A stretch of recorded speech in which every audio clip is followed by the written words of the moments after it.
play Dark Souls 3, they said. Oh, dear God, leave me alone. It's fun, they said. Oh, it's so cold. Oh, best game in the franchise, they told me. Oh, man. I just want some hot Latinas and... Oh, dear God, it's you. What's up, buddy? Looks like we're back in Dark Souls again. After Dark Souls 2, I wasn't really sure if I wanted to play this one. I mean, Dark Souls 2 felt... so different from Dark Souls 1. I mean, I really mean it. The movement, the world, the environment, everything in that game felt really off to me. Alas, my friends kept bugging me, telling me, "You have to play Dark Souls 3. It's the final one. It's the ultimate Dark Souls experience." So I said, screw it. I might as well actually play the game. And in this video, I am going to be taking you guys through the entire journey that I had through this game. Which means we're going to check out the world, the bosses, the lore, my experience with all of it. This game gave me that Dark Souls 1 feeling, which I thought I'd never get back. But it actually felt too familiar, as if the game was almost telling me to let go. I don't know if I'm ready for that. I don't know if I can let go yet. But let's get started.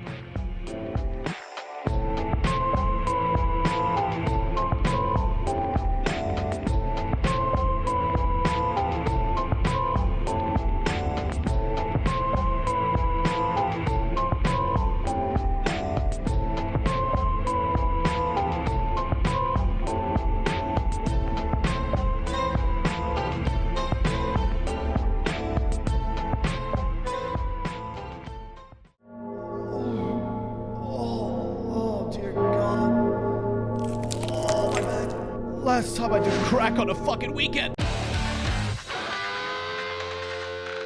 This time around, we are literally starting off within the Cemetery of Ash, and this is very different from Dark Souls 1. In Dark Souls 1, we straight up woke up in a prison cell. In Dark Souls 2, it was more or less just a, well, open field. But here, we are awakening literally out of a grave, rising from the ashes as the Ashen One. But there is something that is very noticeable, though, about this one, which is the movement. Because, oh, it feels so good, okay? Rolling feels good, walking feels good, running feels good, targeting enemies, everything feels nice, consistent, and smooth, baby. Shit. Okay, listen, man, just leave me alone. Come on! How many times do I need to redo this bullshit? Ow! Oh, fuck you, man. Fuck you. Oh. Okay, looks like I'm safe. Now, exiting the graveyard, we can witness this beautiful landscape. It just looks so gorgeous. I mean, look at all this stuff. It's just, what a drag. Man, he's gonna keep me doing this shit for years to come, isn't he? How many more games are there in this franchise? Seriously. Oh, did you say something, Jimmy? Oh, no, nothing. Nothing? All right. Okay, cool. Let's go. Asshole.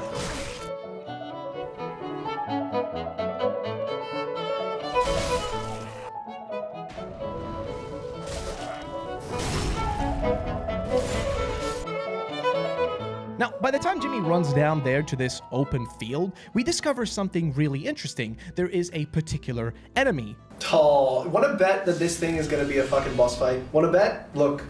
Yes, I knew it. This is Iudex Gundyr. This is going to be our first challenge in the game, and just like previous boss fights, well, at least the first ones, like in Dark Souls 1, this is supposed to be a big challenge to get you started, to sort of introduce you to how things are going to work in this game, which is interesting, but I'll be honest, this shit was easy. The power vested in me by God and anime, I shall take you down! That was something. So yeah, that was easy. I mean, I beat this on my second try.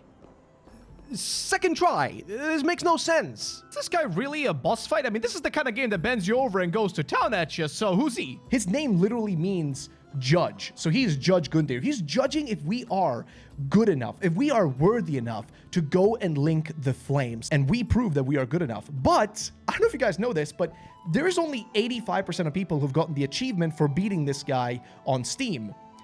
Let me make that clear. Meaning that 15% of people on Steam never even got past the first boss fight. That is crazy to me. It is insane to think that people genuinely bought this game and never beat the first boss fights. Fine ass.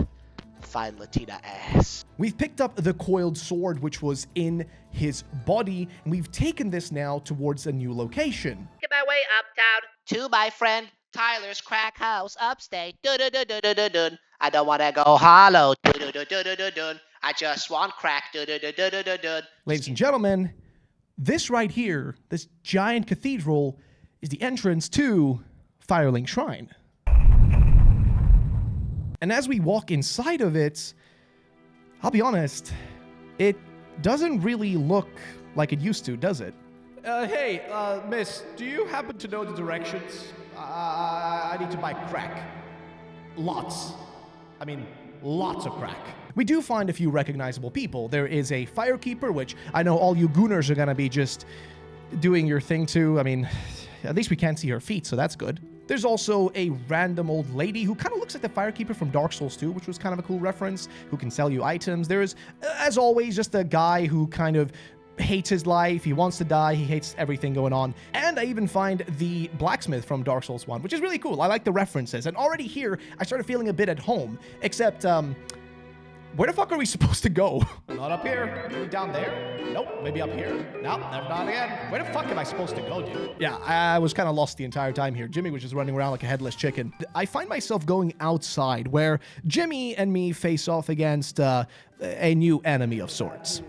But I'm feeling 32. Everything's gonna... Wait. Who the fuck is that guy? What the fuck is his deal? He looks kind of based. Now, this fella is the Uchigatana Swordmaster, and I'll be real with you, I only really fought him because I thought the door behind him was important, but also, if I do take him down, he does drop the Uchigatana, a weapon that I have wanted to use for a very long time. I mean, normally, I'm using things like this, which make me look like Guts from Berserk, but I kind of wanted to be a little bit more like a samurai this time around, and this weapon did come in clutch exactly for that reason. Alright, so obviously outside wasn't where I was meant to go. Instead, it was actually the bonfire on the inside. Remember the coiled sword? Well, if we shove it straight into this thing, we can now travel to different places. See, I would have figured this out already if I just listened to the, well, firekeeper. She also told me an important task we have. Our goal is to find the Lords of Cinder. There is a few of them, and we're going to be going through the game seeking these guys out. And the first place we're going to go to search for them is the High Wall of Lothric.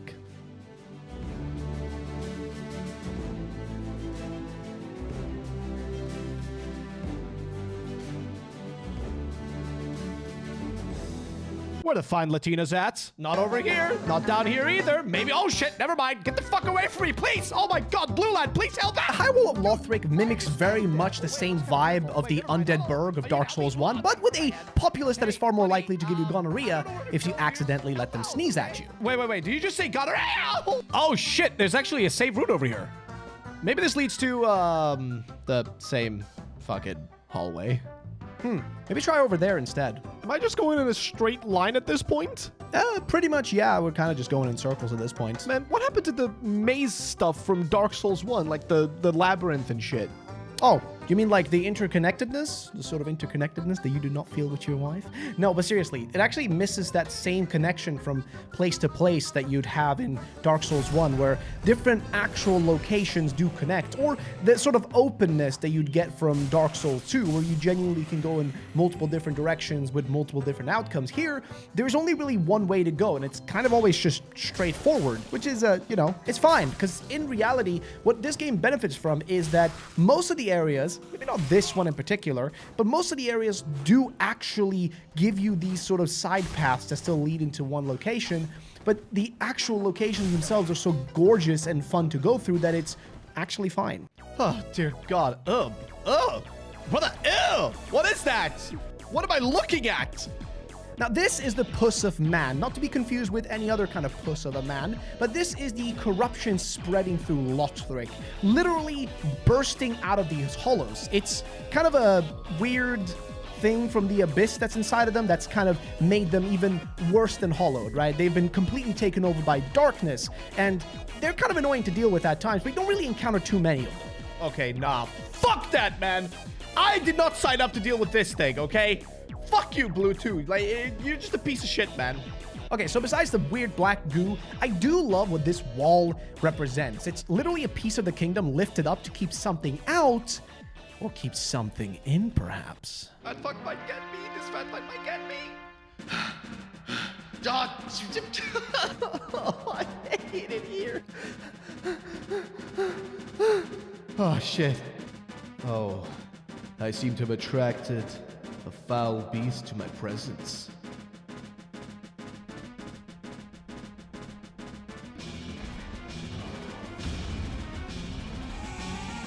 Oh, fuck. Oh, no, no, no, no, no, no, no. That thing is huge, dude. It's like Pooh Bear on steroids. Oh. That was easy. Huh, who would have thunk it? Well, this big bear, though, is named Vordt of the Boreal Valley, and he was blocking this gate, which will give us access to a completely new zone. But taking him down only required 2 or 3 times of effort, which is really weird. Are we just really good at the game? Yeah. About that, no. No, we're not very good at the game. Blue lad, why was the big fella blocking the way, by the way? Why was he blocking our path? Fuck if I know. I mean, probably got told to stay there and be like a little good boy watching it. Actually, he was sent here by Pontiff Sullivan and yada yada yada to watch this place, not let people through, but let's just watch Jimmy die instead. Is this where you want me to place the Bosnian flag? Come on, okay? Hurry up before somebody shows up. Alright, sure. Wait. What is that? Ah, fuck. It's 3 Asmongold's.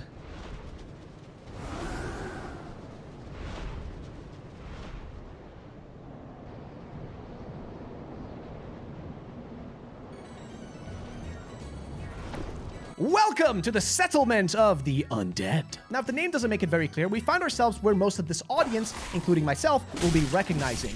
The home of the unemployed. So, after spending some time with Jimmy, watching some crackheads fight back against some rabid dogs, we dive deeper into the rat-infested hell that this place is, and find a bunch of egg-shaped men hunched over. Now, these fellas are pilgrims, and one of them is Yol of Londor. Now, he's one of many pilgrims that came to Lothric on a voyage, but they're now dead.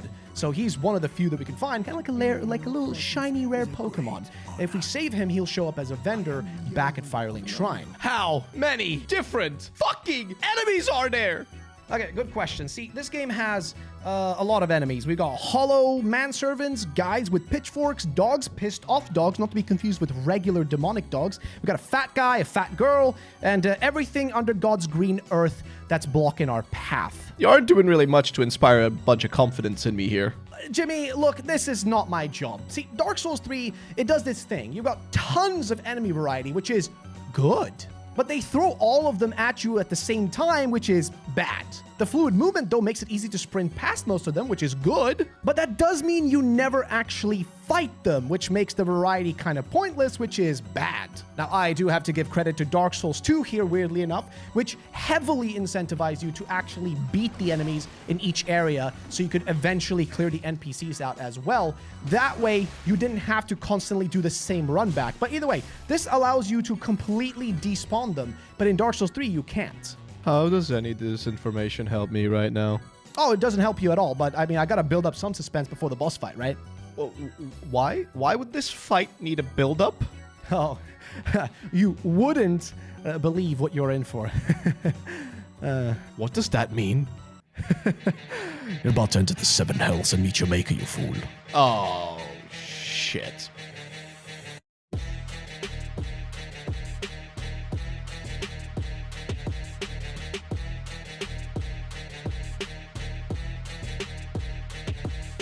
Yeah, this place isn't really the most fun area to explore. There is a lot of things you gotta do before you can find the next boss fight, including going through a sewer filled with rats. Dude, why are Dark Souls rats some of the worst enemies to deal with? They're so freaking difficult. But eventually, we find a shortcut, open the door, and face off against our next boss fight. Okay, so the Curse Rotted Greatwood is my first real challenge in this game, which is funny because in hindsight, this should have been one of the easiest battles, but my overconfidence got the better of me after the first 2 boss fights. Now, to beat this big-ass tree, we need to avoid an onslaught of undead who will keep coming at us repeatedly. You don't say! How am I meant to avoid them and the giant Christmas tree at the same time? Well, listen, my strategy is just this. just bum rush him, okay? Rush him as fast as possible, do a little bit of damage on the sides, and let him hit all the mobs in the way with his sweeping attack, and that pretty much should work. Now, the question is, how does one beat the giant tree monster completely? Well, I have the answer. Grab him by the balls. Grab his what? Ow! Wow! Yeah, those white nutsacks with white goo on them that I refuse to think Miyazaki designed to be anything other than nutsacks of this giant tree, well, we must, for the lack of a better term, bust these things. I must have bust a thrust inside his crust with a hit of a blade with rust right at the cusp of dusk and Lothric as I come up the dust. Shit, man! Woo! It wasn't too awful, there. Appreciate it, man. Thank you. You know, I try. What the fuck? So you'd think crushing a few nuts would be easy, but I lack any experience in cock and ball torture, so fighting this thing became a living nightmare. I had to redo this fight an obscene amount of times. I think we're pushing like 30, 40 attempts at this point. Not only was it difficult due to the giant tree fucker, the mobs on the ground, but on top of that, the mere fucking ground beneath us will eventually burst open in the second phase, eventually leading to a cramped little space. It's very cramped and hard to move around, where you gotta play the most aggressive game of Floor is Lava, because he shoots his jizz all over the floor too. Yes! Oh, jag blev till Martin. Oh! Oh, finally. But with a lot of trial and error, I actually do take him down. And this is sort of what I have to take a minute and just sort of decompress all this, because I had really underestimated this game early on with those first few fights. And I do think that that early section, literally the beginning of the game, could have been done better. I think Iudex Gundyr is great. Maybe a bit easy for me in particular, but generally speaking, this is weirdly enough where the difficulty spiked up for me. From here on forward, it just gets harder and harder. Oh, also, I have no idea where we're meant to go. All we got was a bonfire here. I had no clue. So I spent several minutes running around trying to seek out a new path, only to be met with a strange group of men. I say group of men, but it was just really two dudes. One is a knight I don't recognize, and the other is a bit chunky, but I do recognize as a knight of Katarina. Oh man, these gates are really getting heavy to pull. Is that an elevator? Did that thing just go up? Huh. Well, I hear the sound of another thing coming. Wait. Who's this guy? I wonder. Hi. I am Siegward of Katarina. To be honest, I'm in a bit of a pickle. So, the thing is, Siegward has gotten himself a little confused. He doesn't really know how to go up this elevator, because what we need to do is we just step on the elevator so the top one can come down for him specifically. Now, if we do this and go down, he will actually be able to get the elevator back up. And when we return, he'll be gone. So, what do we gotta do? Well, step on the elevator one more time, and then jump off right at this spot. If we do this exact order of things, we'll find him sitting on a ledge. Now, if we talk to him, he tells us that there is a beast blocking our way down, well, in this little village. And if we look really, really closely, we will see like some Balrog-looking motherfucker. It's like a giant big fire demon, okay? Now, our options here are to just help him out and kill that thing. It's kind of like a little side quest. I don't know if it leads to much else. The only thing you really get is, like, Siegward's alcohol, basically. But I still decide, you know what? Fuck it. I'm gonna help out. So, I run down and I take on the giant fire demon. And luckily, Siegward, when he sees this, is like, hey, I cannot let you do it yourself. So he jumps in and joins me as well. And together, we actually beat the demon, which is kind of a cool little side quest. So yeah, definitely try it out if you guys haven't already. It's just a short little thing on the side, but it adds to the overall experience. And also, it's cool to see like one of the Knights of Katarina again. But nonetheless, though, once we're done here, we head down into the basement one more time, where, oh man, I kind of feel bad about, you know, leaving him behind. They're all drunk. Dude, I don't know, and I don't frankly care. We have other things to worry about. Like this giant ice guy who's about to beat the shit out of you. Let me just grab this bonfire.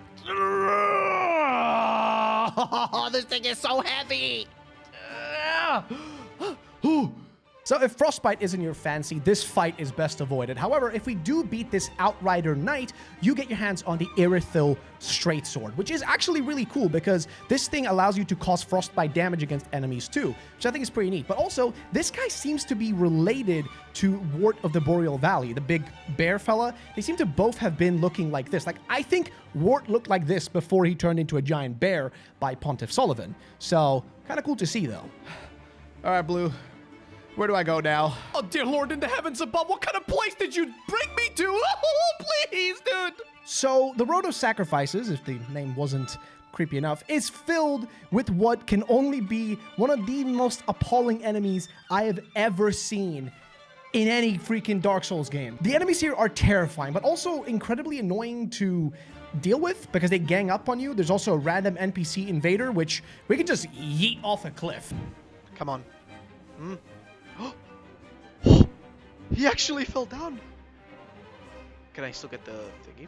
Is this it? Hey. Eventually, after surviving the forest, we reach the halfway fortress where we encounter some familiar faces. Hey, yo, what up, shawty? You want to add me on Snap? Okay, never mind then. Okay, no, but for real, this actually made me so excited and so happy. This here is Henri of Astora. And man, instantly, I get hit with nostalgia right here, which is weird because I only played Dark Souls 1 like a year ago. But still, right away, I figured out this is a Knight of Astora, isn't it? Like, just like in, Dark Souls 1, when we had our fellow that saved us from the prison cell. It's the same thing. Now, this is the shit I'm talking about. There are these cute callback moments that feel kind of earned in this game. Like, it feels like, hey, you know what? It's cool that they bring this stuff back. And I didn't feel like this was really force-fed down my throat just yet. Further yet is the Cathedral of the Deep. We seek the Cathedral, home of the grim Aldrich. We may go our separate ways now, but we are both seekers of lords. The next time we cross paths, one may find the other in a time of need. Now, as for Henri, well, here's the deal. She is here with her travel companion, Horace, who's quite a hunk himself, as they are on a search for the Lords of Cinder as well. They're just like us. They're doing the same journey, except they're in a squad and we're kind of, well, alone. Now, she tells us of the Crucifixion Woods, which are beneath us, as well as the Farron Keep, as well as the Cathedral of the Deep. All are places which we will eventually venture into, but for now, we end up leaving Henri and Horace behind and moving on our journey. Now, Jimmy and I make our way down into the swamp, only to be met by a combination of several different things. We got crucified hollows, we got fucked up mushrooms, oh, and crabs. Really, really big crabs, which, by the way, you can actually jump down on them and stun them and shit, which is kind of fun. But there is one enemy that actually waits for me here that I completely didn't actually expect to see. Oh, that swamp, man. Oh, wait. Is that a Black Knight? Oh, dear fucking God, it is! So, yeah, it's a Black Knight from Dark Souls 1. Now, I didn't get my genuine reaction in this moment, so I thought instead I would show you with these little puppets. So I basically went, oh my God, it's amazing! Holy shit, it's something from Dark Souls 1! Woo! I'm not even kidding. That's actually what my reaction was. And the crazy part is, right, my friend told me to get the Black Knight, like, great sword if I got lucky, or just attack this guy in Dark Souls 1. And guess what?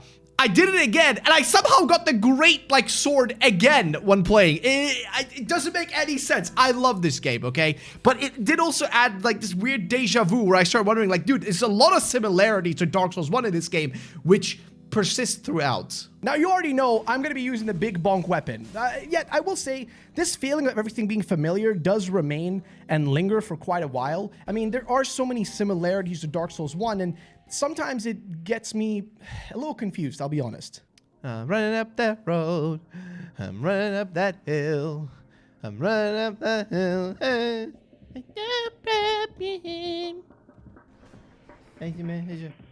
Fuck! What is that thing? I never expected the Spanish Inquisition. No one ever expects the Spanish Inquisition. Yes, this Spanish Inquisitor is the Crystal Sage, our next boss fight. So, the Crystal Sage boss fight is a bit odd, like you kind of predict where this thing will teleport to, like in its first phase, which is relatively easy to beat. However, I will say, the moment that the second phase starts, you have to dodge multiple fucking clones, which is annoying. Now, the Crystal Sage is merely one of 2 twin sages, and the second one appears a bit later, so with one of the brothers down, we can now move forward, because yes, in lore, there's 2 of them, I don't know why, only to then be met by 3 to 4 invaders, all at once, ready to roll my ass. Okay, I don't know what he's referring to, but hopefully it's gonna be safe once I get there. Oh, come on. Why is there like multiple of them? Oh, one NPC is enough to deal with already. So why did they place so many of them here? Honestly, I have no idea. Like, why make them so difficult to beat? Again, you asked some good questions, but I have no clue. Miyazaki does things very, very strangely sometimes. Okay, so before we move into the Cathedral of the Deep, which is this really strange place, I do have to say something about this game, which is specifically to do with just the overall feelings I had going into it. Now, you have to understand me. I have only started playing Dark Souls recently, and Dark Souls 1 is my favorite game so far that I've played from this series. Dark Souls 3, I was hoping was going to give me that same feeling, and I'll be honest, initially it didn't really, and it mainly had to do with kind of the world design, if that makes sense, like the placement of things. See, Dark Souls 1 is very vertical. Everything goes kind of up and down, and you can sort of pick a path to follow. Dark Souls 2 was just do whatever the hell you want. There's not really any limits on where you can go, realistically.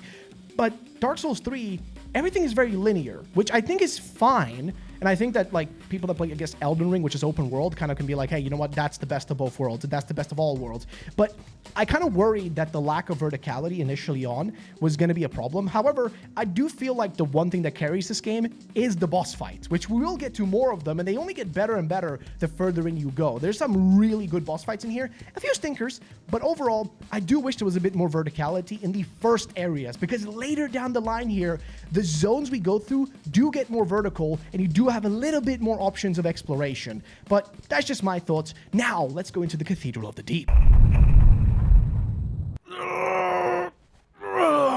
Oh, fucking stupid dog piece of crap. Seriously, how many more doors are there in these games? It's way more than the first time. Oh, hello?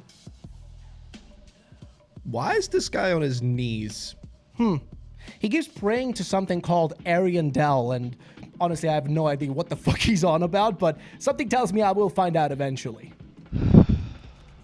Spouse required ahead. Was that a whip? Spouse required ahead. Oh my fucking god!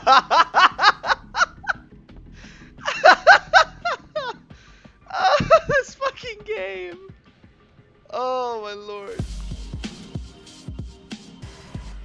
So Cathedral of the Deep is one of those areas in Dark Souls 3 where I do start feeling that vibe now where, hey, you know what? The world design is starting to get a little bit better. See, when you go around here, eventually everything kind of loops back on itself. We can unlock shortcuts that connect different areas in ways you didn't really expect. It's not the vertical maze, of course, from Dark Souls 1, but there is something satisfying when you suddenly recognize where you realize you're kind of going to an area from a completely different angle. I like that.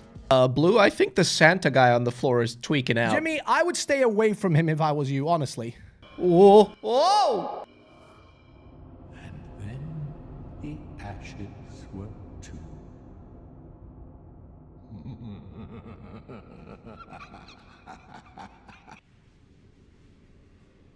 After being scammed by a homeless Santa, I end up in what looks to be Greenland, or, for those familiar with it, Ariandel. Now, I'll be honest, I was completely confused when I first came here. This looks kind of like the painted world from Dark Souls 1, but also kind of completely different.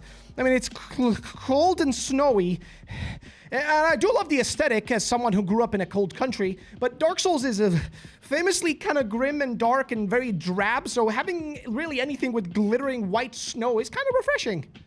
But something feels off about it, so I cannot really put my finger on what's wrong with this place. But yeah, either way, I didn't realize this was DLC until a bit later, so we're going to leave this place for now and come back to it at some later point. Now, we've got some important things to deal with instead. Like, way more important stuff, okay? Let's go do that instead. So, the deeper we go into the cathedral, the harder things get. Not that thing, but something else gets really hard, which is the enemies. You talking about the giants? Oh yeah, I'm definitely talking about the giants. Why is it so big? All right, now at this point, those giants have completely bodied us multiple times, but luckily, just like in previous entries, Firelink Shrine is the perfect hub to come back to and decompress at. Also, I realized I hadn't even completely explored this place yet. I mean, there's so many more things you can do here. Like, for example, there's this random guy that looks straight out of Bloodborne. What is his deal? I don't really know. Like, why does he look like this? Is he a Bloodborne reference? You guys can tell me in the comments down below. Or the fact that if you climb up and around the cathedral roof, you can find a bunch of strange things, including an Estus shard and the voice of a crow. Yeah, we'll talk more about that later, but first I dress up like Jon Snow from Game of Thrones and head back into the cathedral to deal with those giants once and for all. Crazy thing is, I could have easily passed by these giants by just getting a bonfire in a different place, but I'm too dumb for that, okay? Okay. All right. What did we just walk into? Well, Jimmy, it kind of looks like a Catholic church seminar, doesn't it? So, like, should I confess my sins to them, or, So, like I said, the run back to this fight was genuinely one of the most annoying things because the mud along the way keeps slowing you down. There's a fuck-off giant that blocks your way that just kind of refuses to let you pass. It's not fun, okay? But I will blame myself here. There is technically a bonfire closer by that I never discovered because, again, El Stupido, nice to meet you. So, the boss itself, though, has genuinely an interesting mechanic, which I know people don't seem to like this fight for some reason, but I kind of enjoy it. See, there's this red spirit that moves between members of this congregation. And each time you kill whoever is holding it, it's like you're playing this sort of deadly game of hot potato, where everybody's just tossing the thing back and forth. But once you track down the red glow, you kill the guy and repeat, and eventually the health goes down. I know it's a gimmick fight, but it's okay. And honestly, just like your average politician, the second phase has a real boss that's hiding in the center using his followers as meat shields to protect himself. Now, with the Deacons dealt with, I can actually finally head towards the direction I was actually meant to go the whole time, the Farron Keep.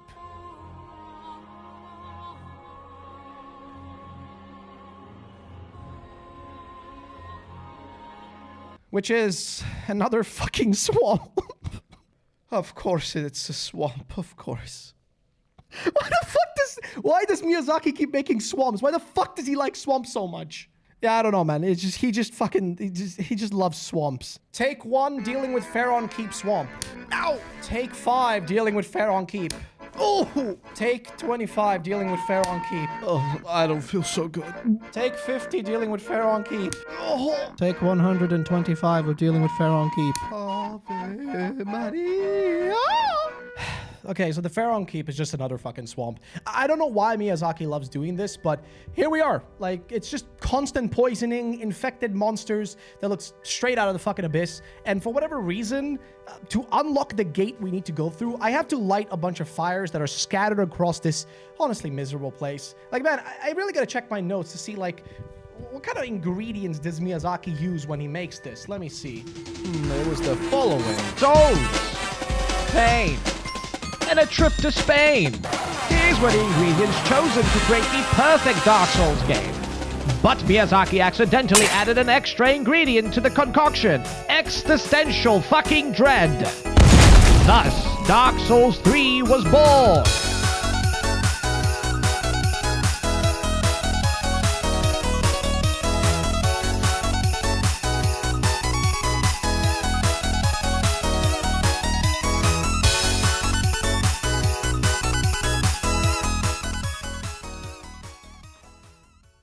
Yeah, so Miyazaki loves to torture us.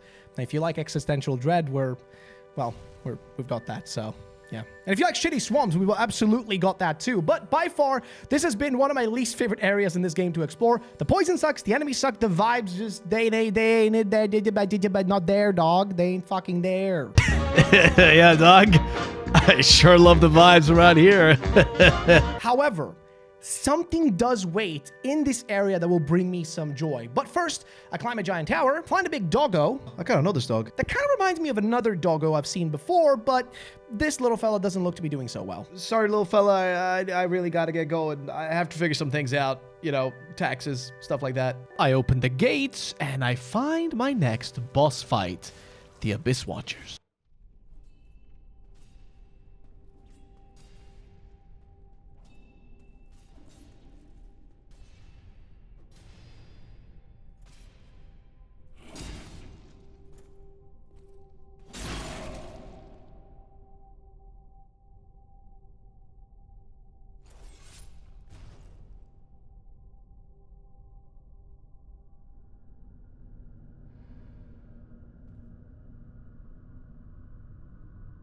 What do you think, Jimmy? You think you can take him? Now listen to me, mister. I don't think I can take him. Nah, you got this. I believe in you. No. Don't try to guilt trip me into doing this. I know I cannot handle this fight, all right? Me and Jonathan were, we did some shrooms in Ohio last week, so I don't think I can take him. Wait, hold up. Why were you in Ohio last week? I was just spreading the good Lord's name of the Emperor of Mankind. Now, lead me to the slaughter. Want to find the slaughter? That way, dog.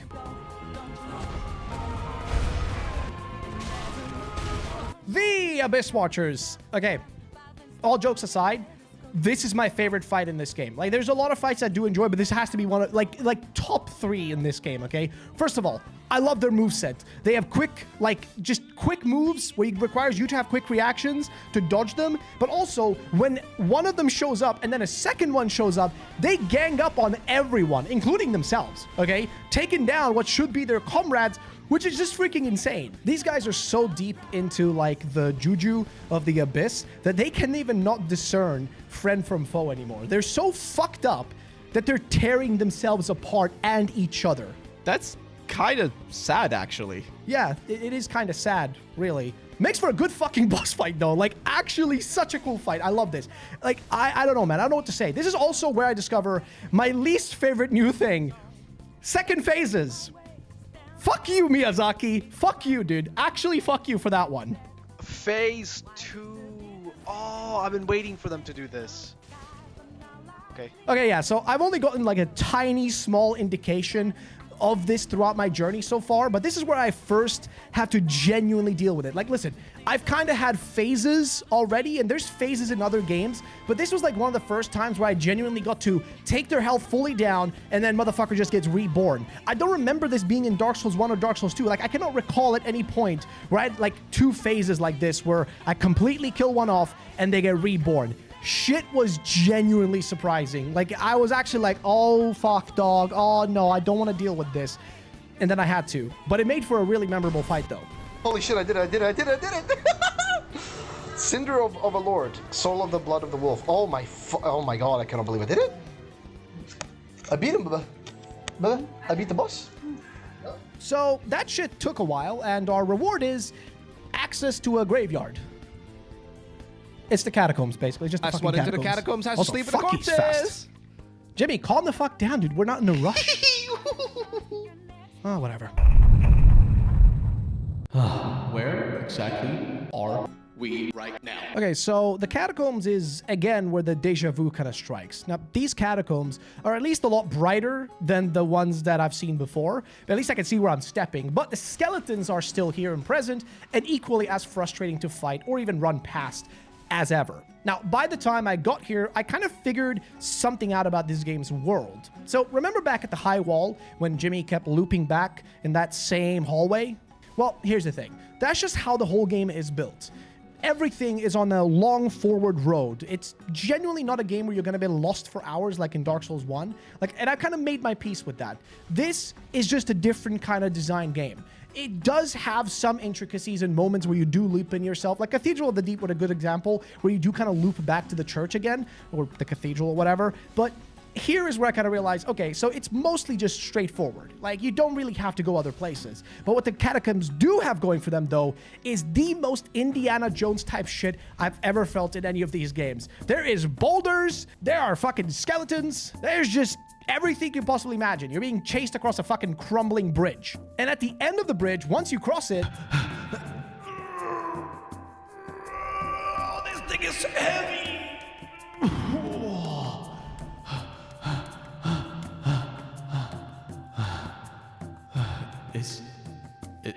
Is that a chalice? There is a chalice. Am I meant to drink from this? Whoopsie, I may have summoned the giant death god. Okay, Howler Wolnir is a freaking joke. And I kept waiting for this fight to get really insane. But all you gotta do is break his, like, golden bracelets and that's it. Like, that's all. That's all you gotta do. That's it. That's the fight. That's it, dude. I mean it. That's all you gotta do, which is wild because lore-wise, this guy doomed his entire kingdom through sheer greed and desperation to outlive everybody else around him. A king that is so obsessed with holding on to power that he dragged everything down with him, including his entire kind, his people, his kingdom, his everything. His entire legacy is a bunch of skeletons now, which is insane if you think about it. And then he gets a shit fight like this. This is just a shit fight. I'm sorry, I don't like this fight. I think it's lame. Now, what is waiting on the other side beyond this place, beyond this cave, makes me forget everything about this shitty fight because whoa. This looks gorgeous. Irithyll of the Boreal Valley is just gorgeous. There's just no other way to say it. This place is just gorgeous. Is this the place where the big doggo and the ice knight were from earlier, right? Yeah, they sure were, Jimmy, and now we gotta deal with their kin. Did you say chin? No, I said kin, not chin. What the fuck? You know, like their family and friends and whatnot. Why the fuck would I say chin? Because you got like 4 chins, you piece of shit. This giant corrupted beast that waits for us is something that we don't even defeat, but we can just run past for now. It's a giant dog that's mutated, and this fella does actually reappear later and can still be an issue for us if we don't deal with him now. So ideally, you want to beat him on the bridge where he's the easiest to beat, but we are kind of lazy, so instead we just explore the streets of Irithyll. Oh, you can't get me now, can you, bitch? Oh, yeah. All right, let's go. Oh, man, Irithyll. I wonder what this place is going to be like. These guys look kind of... Oh, man. Oh, just send us back to Firelink, please. These guys are going to... They're going to keep killing me. All right, sure, man. We could go back to Firelink if you really want to.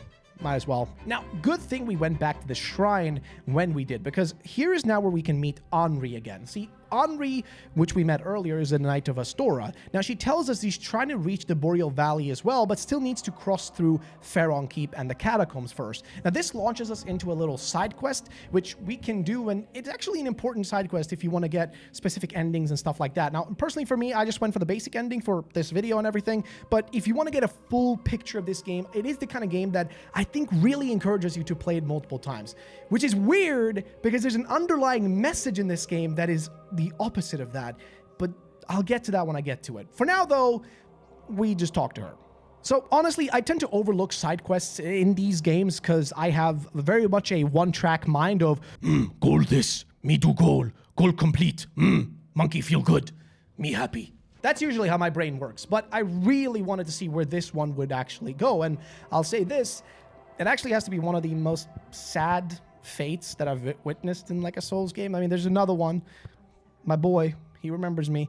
I remember him. But it was kind of a turning point for how I feel about this game doing this side quest. So if we go back into the catacombs, deep inside of it, we will find Henri, and she'll tell us that she lost track of Horace, her comrade. Now, if we try to find him, it takes us very deep down into the catacombs, and using that Indiana Jones bridge from earlier as a giant ladder by cutting it, which... By the way, I had to look up how to do this because I don't know what the fuck this side quest. How do people figure this out? Okay, how do you do the mental gymnastics and how do you do everything to figure out that this is how you do this side quest?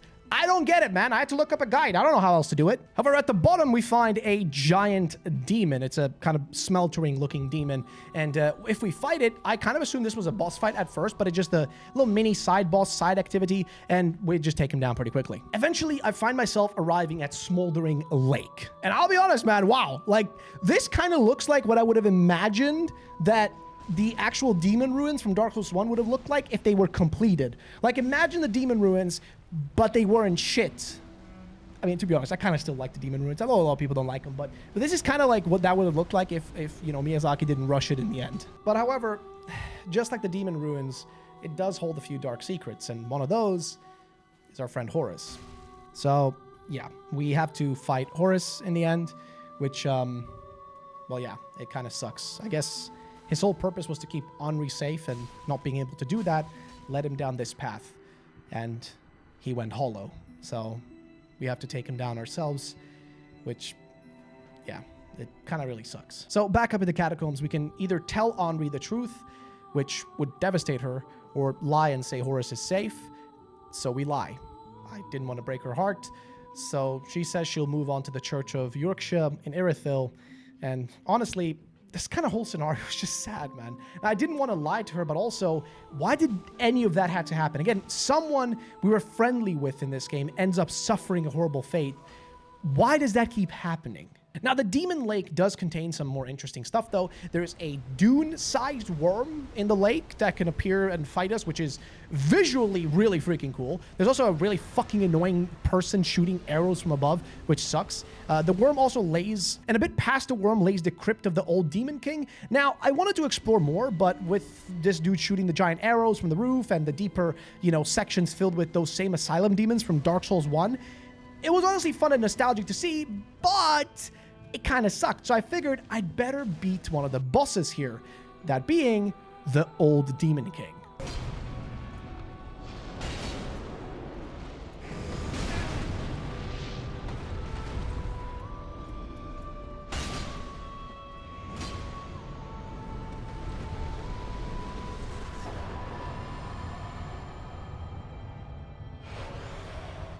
Whew. Oh, that was like third try. Let's go! Woo-hoo. Easy, bro. Wait, that in? Oh my god, wait, hold up. That is Capra Demon. That's a fucking Capra Demon. So yeah, with the Demon King dead, I did notice here, like I just said, that, the Capra Demon model actually looks very similar to this. But he's dead, and I didn't really feel like there was much else to do down here, so I made my way back up to the Boreal Valley.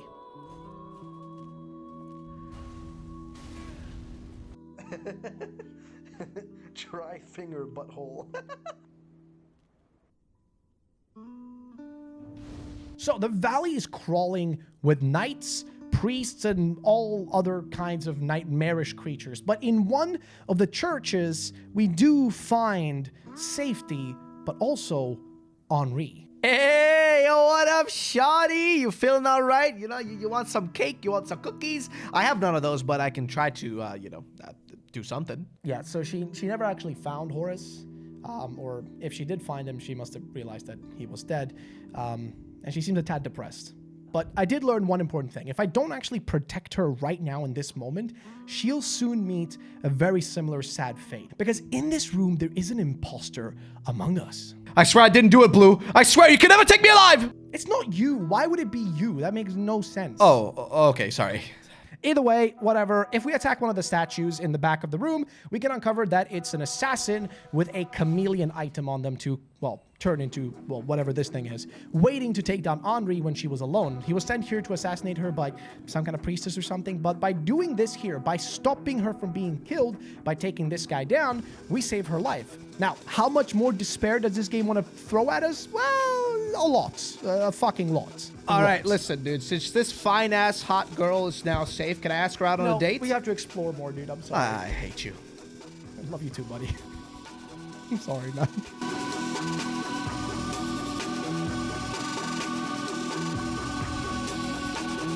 Now, if we go deeper down, we can reach the southern riverside of the valley, which I find myself once again running into that big beast from the bridge.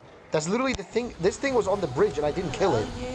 No, I don't even fucking know what it is. But it was on the... Yeah, great. Just fucking fuck off. I'm just thinking who the fuck is the next person to die? So fuck. Now, lucky for me, there is an escape route that leads me to the Irithyll dungeons, and I'm gonna say it right away. This section, I'm not exaggerating when I say this is a straight up horror game. That was fucking terrifying. That scared the shit out of me too. That was just, I picked up, oh my god, where did this come from? Okay, this is fucking terrifying. I literally just went in to pick up an item and then this place is fucking scary. Don't be, that might happen again. It might happen again. No? No? Okay, it didn't this time. That was fucking terrible. Like, am I playing a fucking horror game? The screaming corpses are bad enough, but then you also have these giant priest-looking people in here, which also curse you somehow. Like, every time you just pass by them, they'll curse you, even if they don't hit you, meaning that my total health bar just keeps shrinking, like physically shrinking. Like, I was playing this at night in bed on my Legion Go handheld PC with no headphones in, just purely stereo. And the combination of just the sudden fucking noises and all these creepy enemies, dude, seriously, it was just unpleasant. It was unpleasant. I mean, I still had fun playing through, but I hate this area. I don't like it. Are they like branding? Yeah, they got branding sticks. Like, you know that thingy they use on cows, Yola? To, like, put brandings on them? These motherfuckers are using that on me. I'm not a cow. Well, I mean, a little bit. There it is again. Yep, it's another one. Fuck off. Actually, fuck off. I don't want to be down here. Yeah, you know what? I'm not picking up any more items in this place, because fuck that. This is terrifying. It's way too late for this shit. Fuck that. I'm not even going to pick it up. Now, after a while, I couldn't hack it in the dungeon and instead went back up to the river, sneaking through a sewer system only to be met by something equally as terrifying. I hate when they do spider enemies, but this is not even a spider, it's like a human. Big, fat, giant spider skeleton monster. I don't even know what the fuck to call this thing. Now, inside awaits us 2 black knights and a picture in front of them of, Wait, hold on. Wait. 2-handing required ahead. Wait! Oh my god, they're Guinevere. Guinevere. Big titty lady. Yippee! Yes, it's a picture of Guinevere to satiate the Gooners, but also, this is directly tying this world to Dark Souls 1. Again, very odd. Now, past all of this, I finally find a path to the next boss fight, and we can unlock a quick shortcut back to the church where we found Henri, which is important because I didn't always find these shortcuts, and the runbacks then ended up just being really difficult. And generally, this game is a lot more forgiving than Dark Souls 1. It feels like here they decided to focus more on making the boss fights as interesting as possible, I guess, instead of spending their time making the runbacks as dubious and as difficult as possible.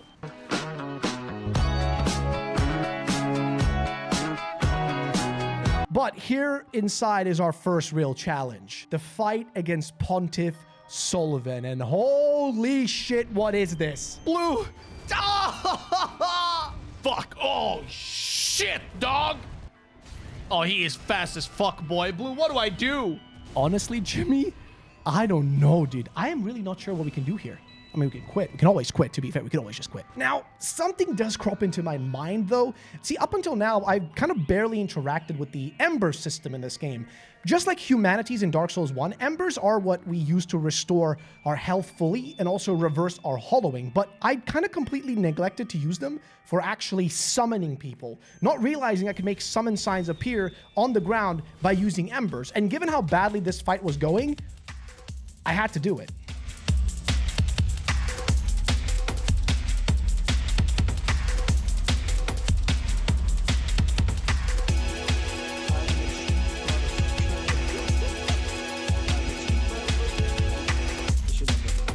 Oh, man. Yo, Blue, want to go get some Baja Blasts and double chunk chocolate chip cookies? Nah, I'm good, Jim. You go ahead. All right, man. Well, Yeah, I'll see you in a bit then. While Jimmy runs away, I should say I really like the symbolism of the embers in this game.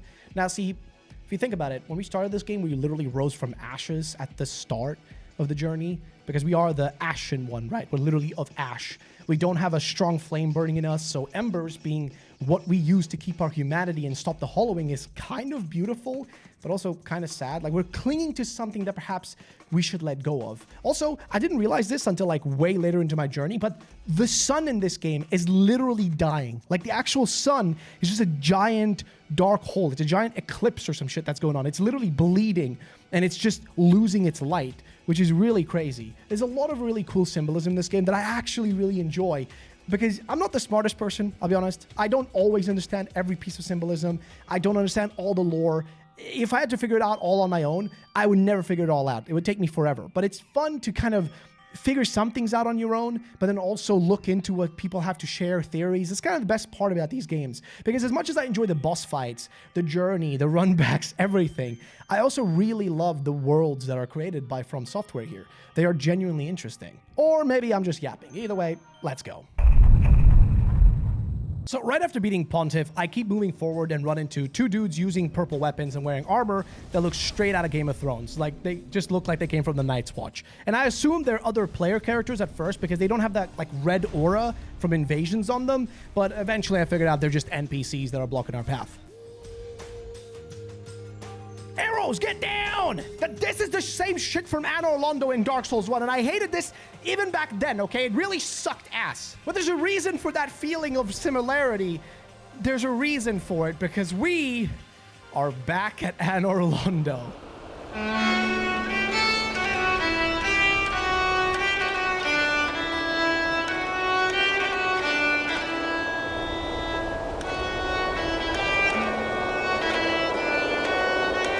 Hey! Anor Londo, except they put a bonfire here now. What the fuck? That's so fucking cool! That's actually really cool. I even find the hallway Gwyndolin was inside of in Dark Souls 1 and the stairs leading up to Ornstein and Smog's boss fight stand right in front of us. But by far the most tragic thing we find... No! Not the giant blacksmith! Why? Wait, hold up. No! No, is this the giant who like... No! They killed my boy! No! No! Oh, that's depressing. No.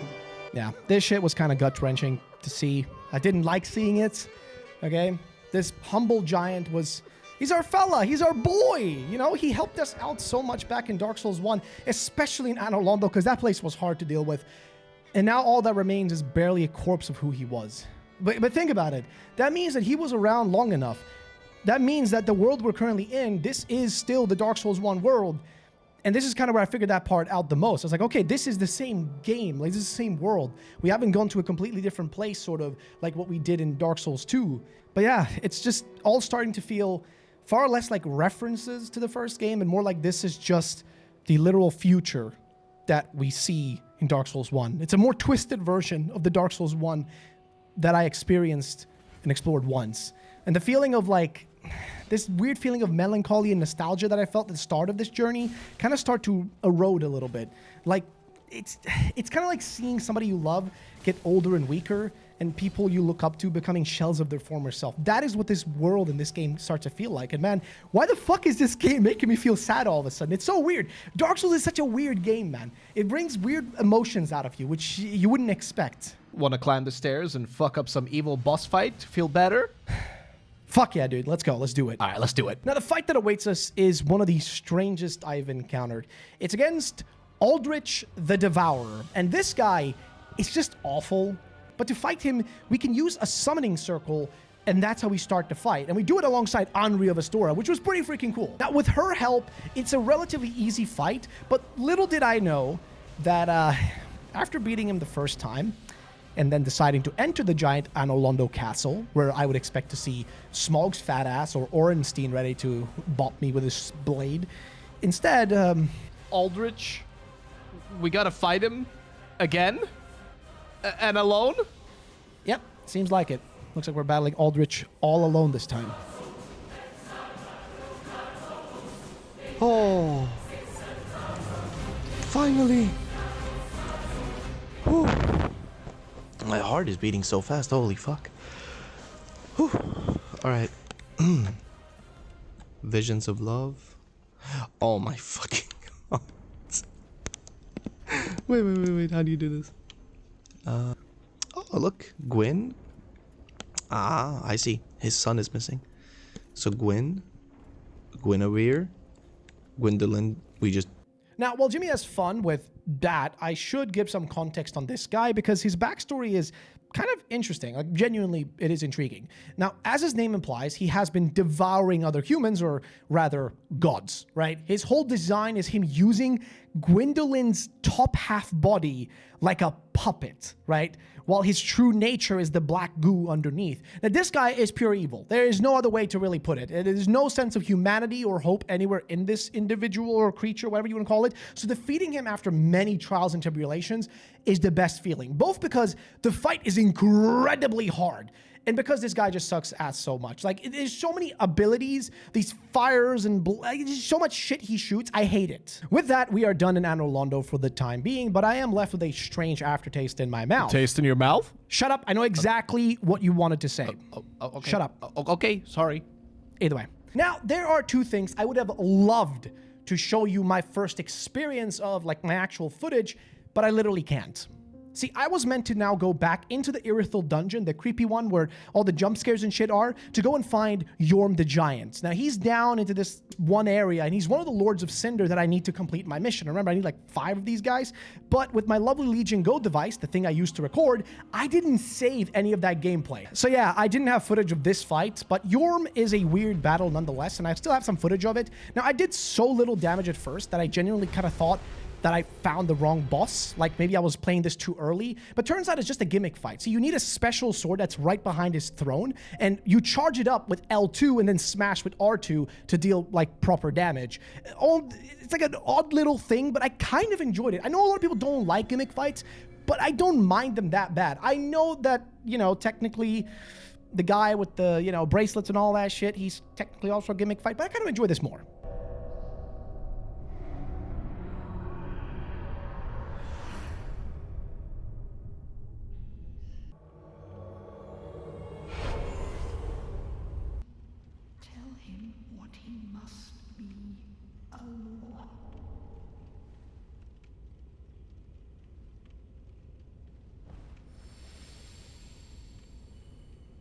At this point, I didn't really know where to go. There was only one path we could take, and this is where the real tragedy comes, which is fighting the Dancer of the Boreal Valley. So yeah, now back at the High Wall Church, this is where we would fight the Dancer, but I have a bit of a problem. I didn't get footage of this fight either. So since I don't actually have my first experience of fighting this boss fight, I'm instead going to use these stick figures to reenact the Dancer fight. Oh no, oh, you are so difficult, poo, ah, pew pew, haha, oh, I beat you so quickly, peasant dancer, woohoo. Yeah, okay, I'll be honest. The Dancer was one of the most fun, but easier fights for me, which is really weird because I kept hearing from my friend Revk that when his other friend played the game, this was the fight where he wanted to crash out and, you know, leave. Because I spent 3 to 4 hours on just Aldrich, but the Dancer, I took him down on like, what, like took him, I don't even know, down in like, I don't know, maybe 5 or so attempts. It didn't take that long, which is really weird because it is a pretty difficult fight, but not as difficult as I thought it would be. I think my benefit is that I like going full big bonk weapon. Like, my strategy is just use the heaviest weapon that does the most amount of damage. That is how I play these games. I know that's not how it's supposed to be, but it does make it like kind of fun. Like, I love strength builds because it makes you into this glass cannon where if you hit your hits, you do a lot of damage. You can beat a boss very, very quickly. But if you miss, or if you get hit, you are fucked.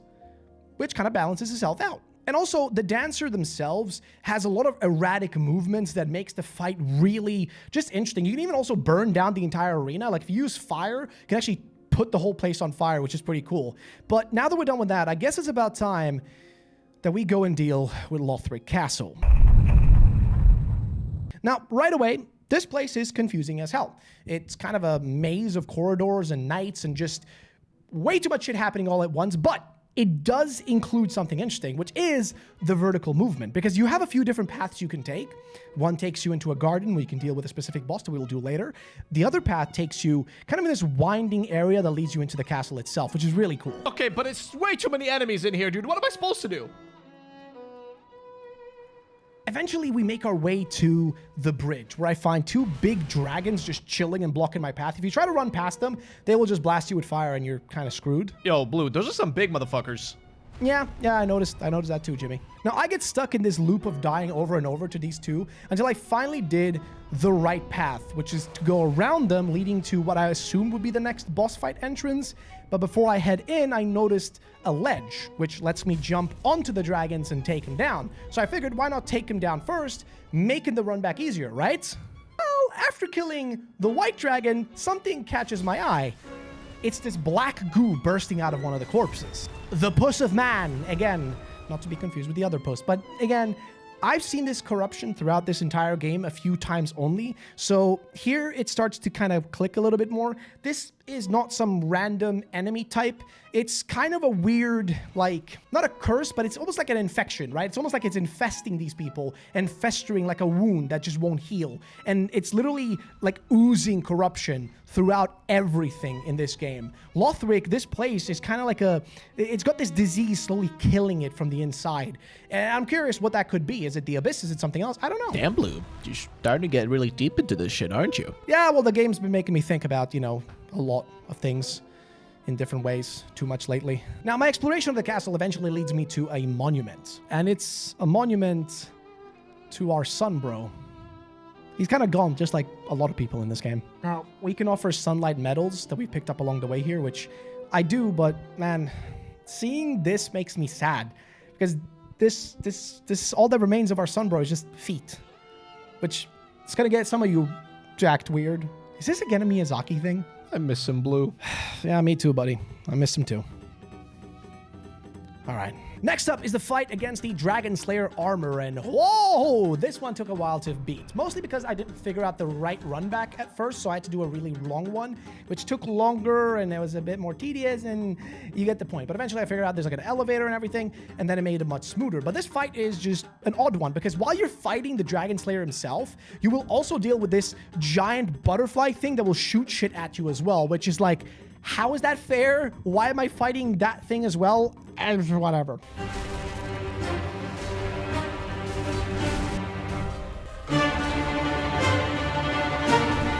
But eventually, after like 2 hours of attempts, I finally take this fucker down and gain access to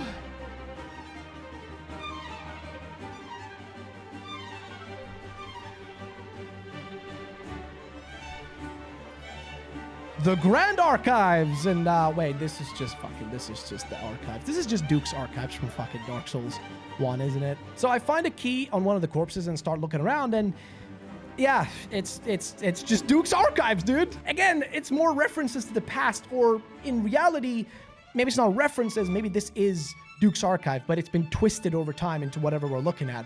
Now, I've seen this place before, but it's slightly weird, slightly off. There's this uncanny feeling that keeps giving me this kind of, I don't know, it's getting stronger the further I go. But also, I do notice something about these archives that feels a lot different than Duke's archives. See, so these archives feel a lot more run down compared to Duke's archives. There's more variety.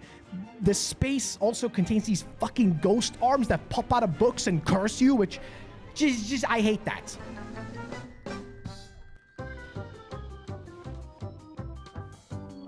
It really sucks. It's annoying, but it does make you sort of think a little bit more when you're running past a lot of these bookshelves to make sure you take the optimal path. And it's also equally as annoying as those crystal wizards from Dark Souls 1, just a different flavor of pain. Let's just put it like that. But I will say there is again a thing I notice here, which is comparing this to Duke's archives. Duke's archives was kind of this maze of winding floors. It was vertical. It went up and down with the, you know, the rotating stairs and all that. But here, the path, like, it is vertical, but it is more straightforward. You don't have to do as much, like, you know, flipping of the stairs and stuff to go the right way. Instead, you just straightforward and you're kind of fine, right? Like, you can figure it out pretty much very quickly. There is a little bit of verticality, though, where you can find an elevator to take you down again, which is cool. That I really enjoy. But also, I do like the aesthetic of this archive far more than the Duke's one. This looks more run down. This looks like dreary. It's like something out of Harry Potter, but if Hogwarts was like, I don't know, just totally run down and, you know, nobody was really there for like 1,000+ years. Also find a vat of wax, which I can shove my head into. Don't ask me why it's here, because I had no idea at first, but it stops the ghost arms from attacking me, so I guess it's worth it. I don't get the context. I don't know why that's the case. I don't know what lore implication this has, but it works. Now, eventually, I make my way through the archives, and I reach this giant bridge. Now, this bridge, I hate this bridge. Okay, every run back in this game has been relatively straightforward, pretty easy, not the worst to deal with. I think the worst one was probably the giant tree. This is the worst one. Now, here's the thing. It is the worst one because I would take this elevator from the, you know, bottom of the archives, take it all the way to the top, and then take the bridge, cross the bridge, and get to the fight. Now, here's the thing. There's an elevator right here, like right next to the boss entrance, that I did not see. Listen, if you play these games, don't be like me. Be better than me. Actually look around every single corner. Explore completely. Because if you don't, you're gonna miss the obvious shit that is right under your nose. Now, the fight that waits behind this fog gate is against the two twin princes.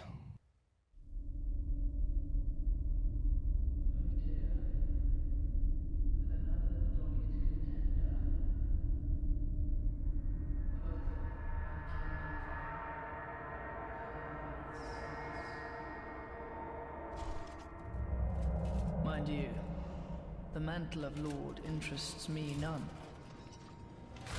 The fire-linking curse, the legacy of lords. Let it all fade into nothing. You've done quite enough. Now have your rest.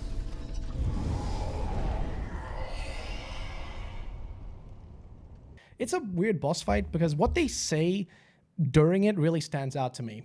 They want to end all of it. Now, killing us is their way of stopping us from rekindling the flame again and keeping this world moving forward into more corruption and decay. And when we die, they even say things like, "This is our grave, but you may rest here too if you like."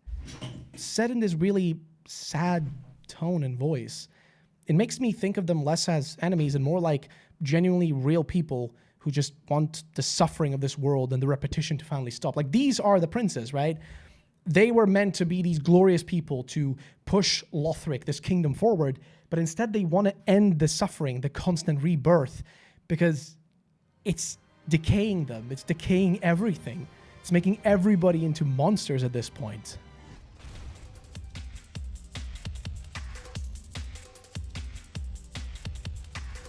Blue, this fight is kicking my ass. Yeah. About that though, tell me about it. This fight was insane.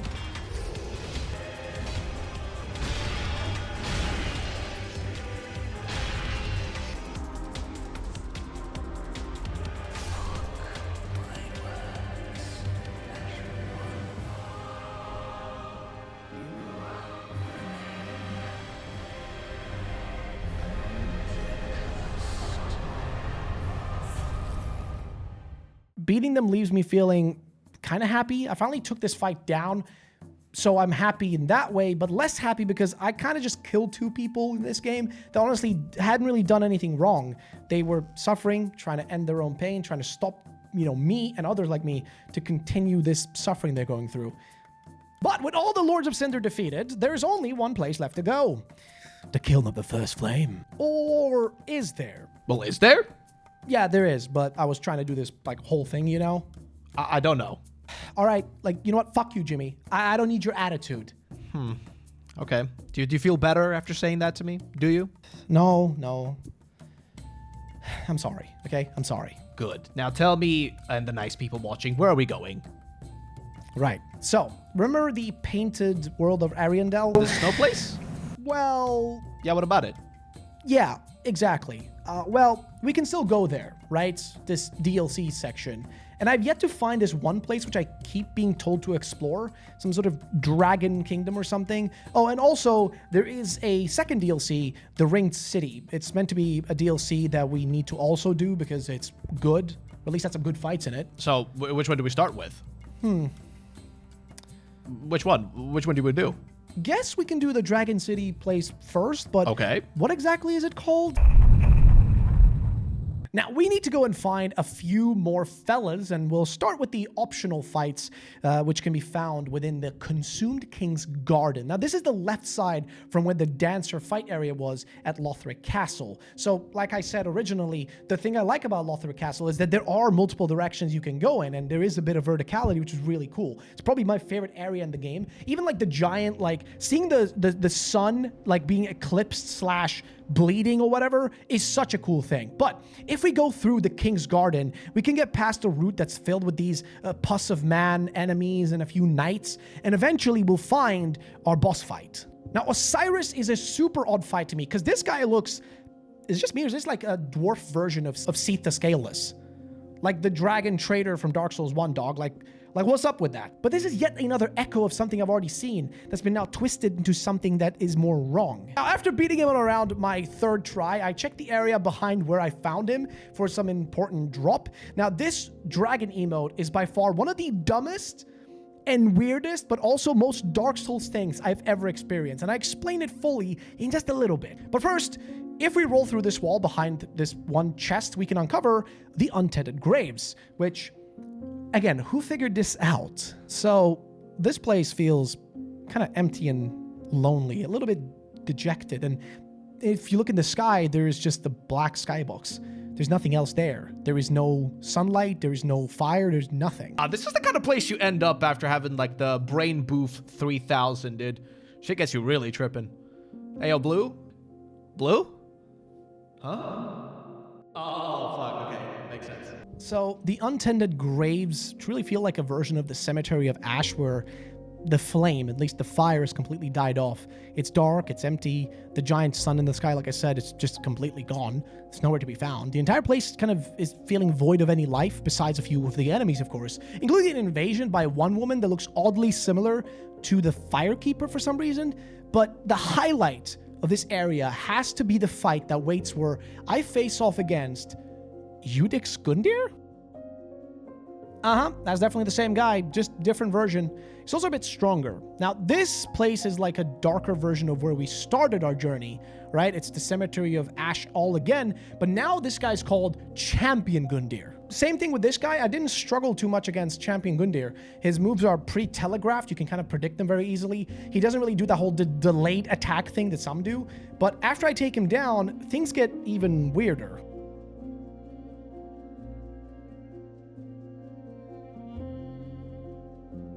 There's nobody here. Like, what is this place? I kind of wonder, is this meant to be like a darker version of the world? Which, I mean, is already kind of dark. Or is it a future setting? Like, is this the future or an alternate reality or something? I'm assuming it's a future of some kind.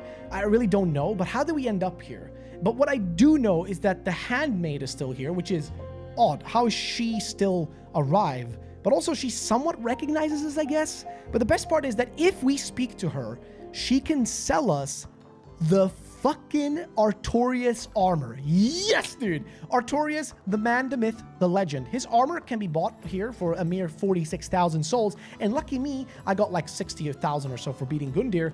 So you should already know I'm obviously going to buy this shit and use it going forward. I mean, maybe not all the time. Sometimes I gotta go naked, but you know how it is. Cool, so with that done, what now? Like, what was the point of this place? Well, for anyone who's played Dark Souls 3, you know what to do. But if you are like me and you have no idea how to reach what's considered one of the best and hardest fights in this game, you have to beat Osiris, get the dragon emote, run past the fucking rats, reach the ledge, use the emotes, and literally wait for the mountains to move towards you. All right, now tell me if any of that is easy to figure out, because there is no way in hell I would have been able to figure that out by myself. I had to look up a guide because there was no way in hell that I would have been ever able to reach this area otherwise. It's ridiculous. It is stupid. It is so dumb. But I kind of love it. Like, I love when games add in some shit that is so obscure and just kind of forces you to figure it out on your own. Now, let me get my fat ass up. Listen, it kind of leads to this massive Easter egg hunt that happens in communities and shit, right? It forces you to constantly go out searching for whatever small stuff is. And they did the same thing in Dark Souls 1 with the whole Artorias DLC as well. So I kind of love that they did that here. They didn't give up on the small things along the way. And I love that. I love mysterious shit like this. Even if I do have to look up a guide, it's still fun. So now we find ourselves in Archdragon Peak.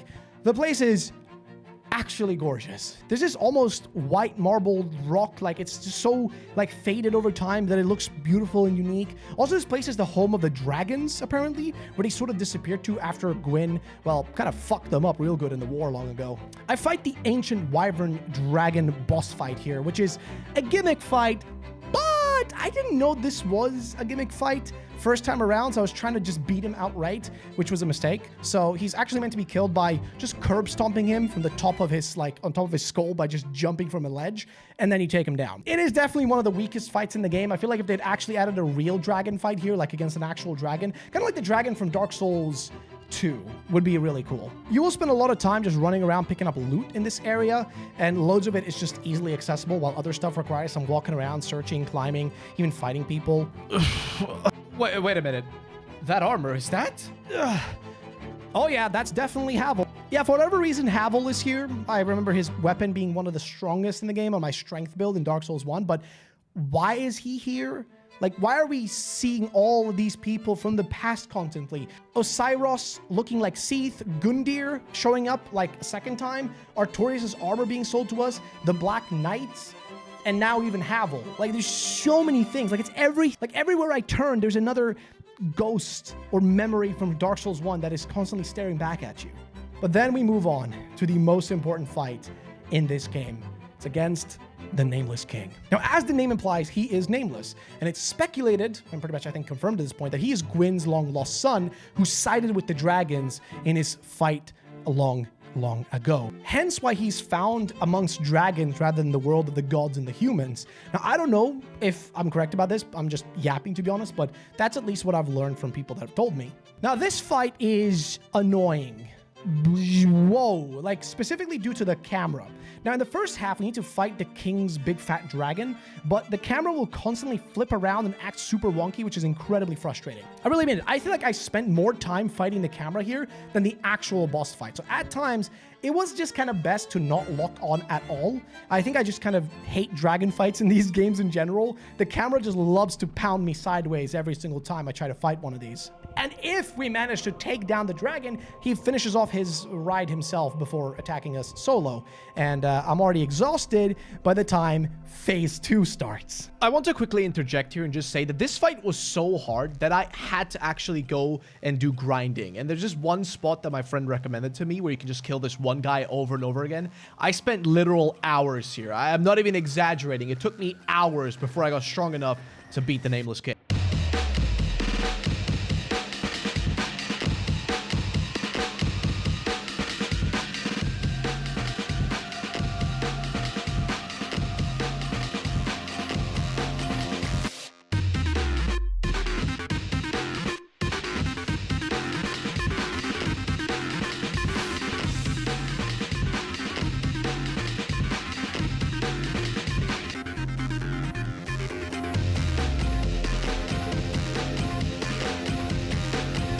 But yeah, with more perseverance than you can possibly imagine, I finally beat him. And that's it. That is Arch Dragon Peak done. Now, this is what most people consider the hardest fight in the game, beaten, and I can see why. But more than anything, this fight just feels epic. Like, just everything about this fight feels sick. The mist all around you, the tower in the distance, the atmosphere, really reminded me heavily of some of the best fights from Dark Souls 1, like Orenstein and Smaug or Artorias of the Abyss. Very reminiscent to those and equally as challenging and by far the hardest fight I had faced up until this point. But this concludes one section of our side activities, and I'm left with this weird feeling. At first, I thought all these callbacks were kind of like cool, right? Like, oh shit, it's the Black Knights, or oh, holy fuck, it's Artorias' armor. But now, I don't know. Like, do I even like this game for what it is?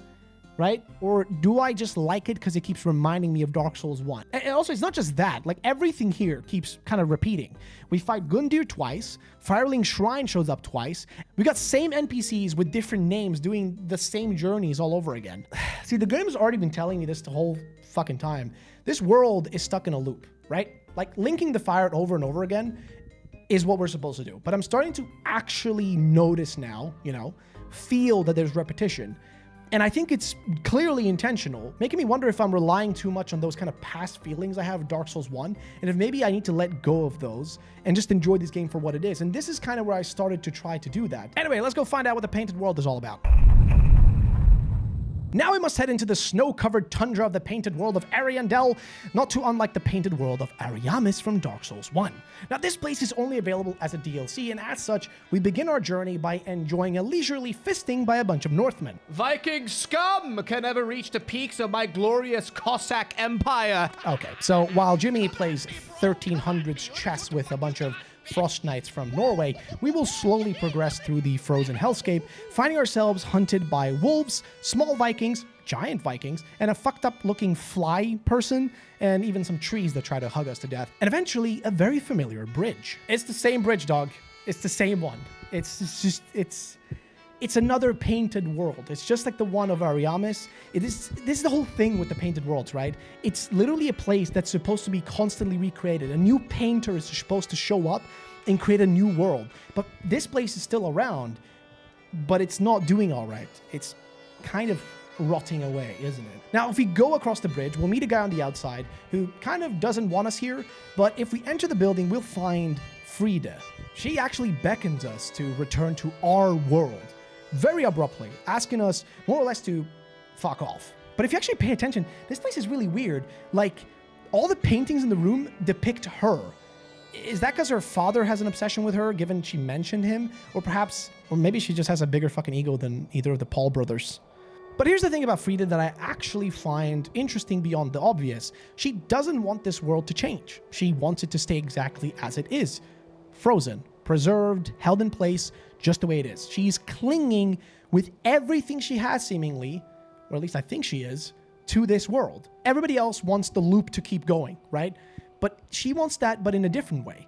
Instead of looping and resetting everything and redoing everything over and over again, she just wants to keep the status quo. However, since we never tend to listen to the people in this game, we instead explore our surroundings a bit further. Now, one path can be unlocked the same way as the bridge down in the catacombs, by cutting the actual bridge off and then climbing down it. And at the bottom, we can go past a bunch of really fucked up looking Vikings and then find the boss fight against Champion Gravetender.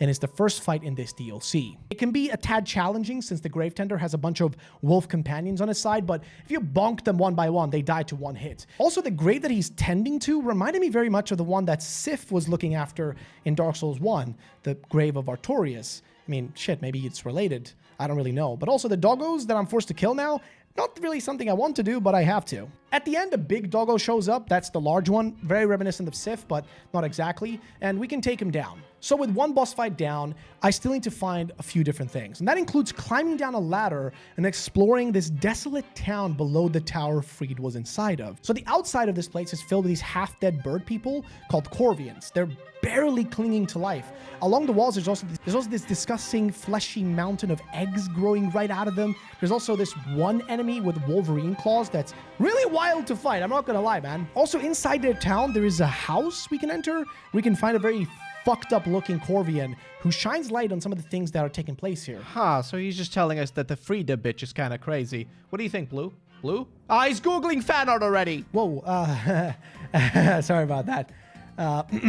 Right, so, yeah, she seems like she can't be trusted, at least according to this guy. This whole painted world is rotting away, decaying from the inside. But instead of letting it go, her and her father keep trying to keep it alive. Man, that bitch be hot, but can't be trusted. And we still have a few things to figure out, which leads us deeper into this painted world. So if we enter this big chapel, we'll find Sir Wilhelm. And this guy is not very nice. He is angry and he's fighting us to stop us from bringing the flames to the world. Fried wants it to seemingly remain the way it is, and this guy is simply serving his lady until death, which we grant him. Then we find another girl upstairs, and this one references Uncle Gale, and that he sent us here. Is she referring to that homeless looking dude with the Santa Claus hat that sucked us into this world way earlier? Well, either way, she is apparently the next painter, or at least she was meant to be, but here she is, just kind of locked away, I guess. Not really doing anything. Eventually, we loop back to the cathedral in the basement, which is filled with one of the most disgusting and... Listen, it's these giant flies that actually made me gag when I saw them, because, oh, dude, it's just, I don't know, man. It's just literally like, you know when you get shivers down your spine when you see shit like this? That's literally like, oh, I hate that, okay? Like, I have a lot of different kind of, like, phobias and stuff. One thing I hate is flies. I hate flies. I just, oh, the faces, hate that. Also, I don't know if you guys ever had this. I mentioned this in another video, but I do have a phobia specifically of, like, two things which are weird. Like, metals. Like, I'm talking about coins and stuff like that, and buttons. I hate buttons. Like, they make me uncomfortable. I hate buttons, and I hate, like, metallic stuff, like coins, or, like, I can never put jewelry on. You see, I never got jewelry on, because it makes me, I hate it. What were we talking about again? All right, so here's the thing. In the basement, I am able to find a lever. If we pull this lever, a secret entrance opens up. If we talk to Frida outside of the entrance, well, she just says a few words, and then we go down into this place. Now, if we walk down here, we will find her father, and he looks equally as corrupted as the others back in town. He keeps putting his blood seemingly into this giant chalice to keep the fire going, using himself as literal fuel. Then she appears. This is the most fucking insane and best fight in this entire game. It's like this, and like there's one more fight that are top 3. Like, it's this one, it is the Abyss Watchers, it is the Nameless King, and a fight that we have in the second DLC. But this is crazy, dude. She is so difficult. Now, she will actually go invisible, which, you know, caused me to have to put my headset on to actually beat her. Because one mistake I made while playing this game was I often took my headset off, put it on the side, and just heard the background music and ambience like in stereo from a distance. But for this fight, I had to put them on since I couldn't actually hear where she was coming from otherwise. Because when she goes invisible, you need to listen or watch which direction her like snow or ice kind of flows to, and that kind of gives you a general direction. But if you have headset on, you can pinpoint exactly where she is. So, like I was saying, at first this fight is really hard, but I was able to take her out after figuring out her timings. This fight is exactly kind of that feeling of a, kind of like a dance. You're like in a wild tango with the enemy, and holy shit, I love that. I love when you can sort of like, it's literally like a dance. It's like you're dancing while fighting. But we do manage to beat her though. Just like the Nameless King, there is a second phase. Now this time, to make it a little extra spicy and difficult, her father who joins in, and he is very abusive. He is very angry and brings her back to life using his embers that he uses from his cauldron. And his fury is shining bright because he is really strong. We gotta fight both of them. Oh. Come on. Come on. Yes. Oh. Oh no. There's a third. There's a third phase. Oh no. I've beaten Dark Souls 1 and Dark Souls 2. And by the time I'm playing Dark Souls 3, somehow this franchise finds a way to surprise me again. This is, without a doubt, top 3 most difficult fights ever. Like, genuinely, Miyazaki thought 1 phase, pussy shit. 2 phases, 3 phases, optimal game design. Now, the 3rd phase is somehow also the hardest one. She moves faster, she's more unpredictable, and somehow after an insane amount of hours, I beat her. But only once I realized it was a summoning sign for Gale right outside and next to her boss fight. So yeah, I wasn't good enough, and I used a summon. Yes, I'm a little bitch. I didn't get good. I am dog shit. Yeah, no, seriously, I just couldn't do it. At least not with my limited time. Like, you gotta understand, these videos, they take a while to make, and I got crack to sell, I got videos to make, I got orphans to make fun of. You know, I don't have time to sit here and fight this fight over and over again, so using Gale was like the only way I could do it, because I shit you not, I spent like an entire day trying to beat her. An entire full day of just playing this game. 8 hours. I couldn't do it. I just couldn't do it. And I was starting to lose my mind.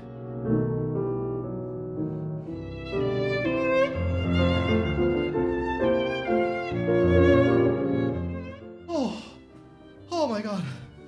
Oh my fucking god. Oh, let's go. Holy shit, even with a fucking summon, this shit is insane.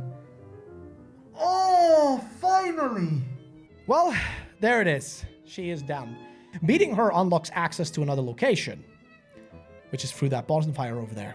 Please don't tell me I have to fight her again or something. Oh my god, I'm literally getting a stomach pain from this. Travel to Dreg... Oh, bro, I don't know what that is. I don't know what that is. I don't know if I want to go there right now. Oh, what is Dreg Heap?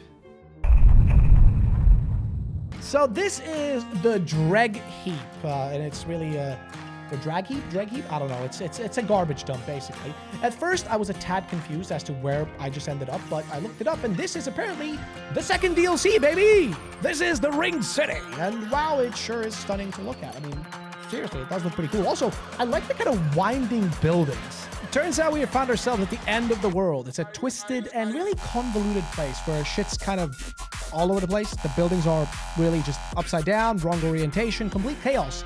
Now together, we venture deeper and down into the Dreg Heap. Along the way, I also see Gale again. Woo! Now, we summoned him to battle Sister Free back in Ariandel, and he keeps pointing us in the right direction. Also, I genuinely love this detail. The ash that's scattered everywhere actually stops us from taking fall damage, which is kind of cool. Like, the mere remnant of fire being the only thing left to catch you from taking damage is kind of beautiful in a depressing. Now, I do meet this one guy called Lap along the way. He tells me this is the Ringed City, and that he came here looking for a purging monument. because apparently that monument can help him from stop going hollow, and he's also lost all his memories. He also reveals that this is the city where the pygmies, which are the progenitors, like the original people that humanity kind of spawned from, this is where they are from. This is where they were first found and where they found the Dark Soul at the Dawn of Fire. And it's an interesting fella. I mean, talking to him, it starts an entire side quest, so we're going to be chasing him around for a bit, which maybe, comes in handy. Also, fuck off with these angel things in the sky. They will keep sniping you when you try to run through this area. And I hate it. I hate it. I don't care. I do not care how much I like this game or how much you like this game. This shit is annoying. This shit is just stupid. I hate it. This area, this part, these things just suck ass. I don't care. Okay, I gotta compose myself. I hate these. I actually, listen, honestly, I really just, I cannot even speak. I really dislike these, okay? I don't like these angel things. Either way, if I take this massive leap of faith, I'll jump into our first Ringed City boss fight. These are the demon princes, the demon prince of pain and the demon from below. Now, these two together are absolute units, and they're really hard to deal with. Now, as soon as you kill both of them, they combine into one big motherfucker, which makes them extra spicy.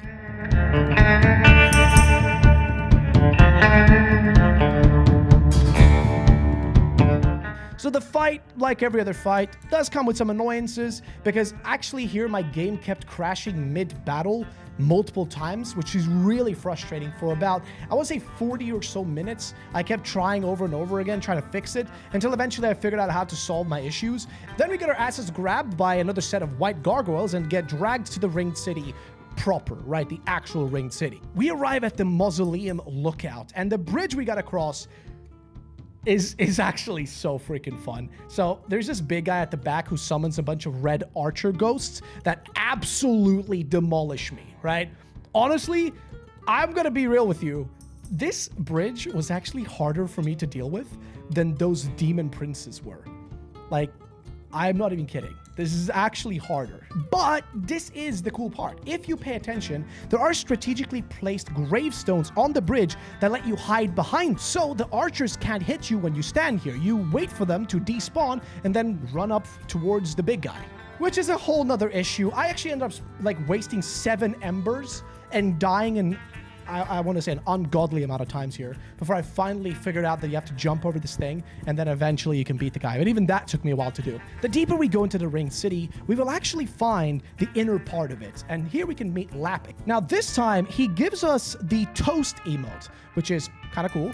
But after a short conversation about needing a purging stone to get his memories back, it's time for us to move on. So we toast with our boy and keep going. Now, further down, I actually encounter a weird knight. It's a guy with a literal black circle in his chest. It's similar to the big sun that we've seen before. Same as the giant dark eclipse in the sky that's been slowly going, black this entire time. But if you look at this guy, he's got it literally on his chest. Now, my interpretation of the sun turning black is that it's the fire, of this world, right? The actual fire, the literal flame, it is being extinguished. It's dissipating. It needs to be relit by someone like ourselves. And the long corruption of this world is finally snuffing it out. So these guys, in some weird way, they kind of remind me of hollows from Bleach. Like if you ever watched Bleach, the hollows in that are humans who died, whose souls never got sent to the Soul Society, which is basically like heaven. They instead became these corrupted creatures that had these giant holes left behind in them where their heart used to be.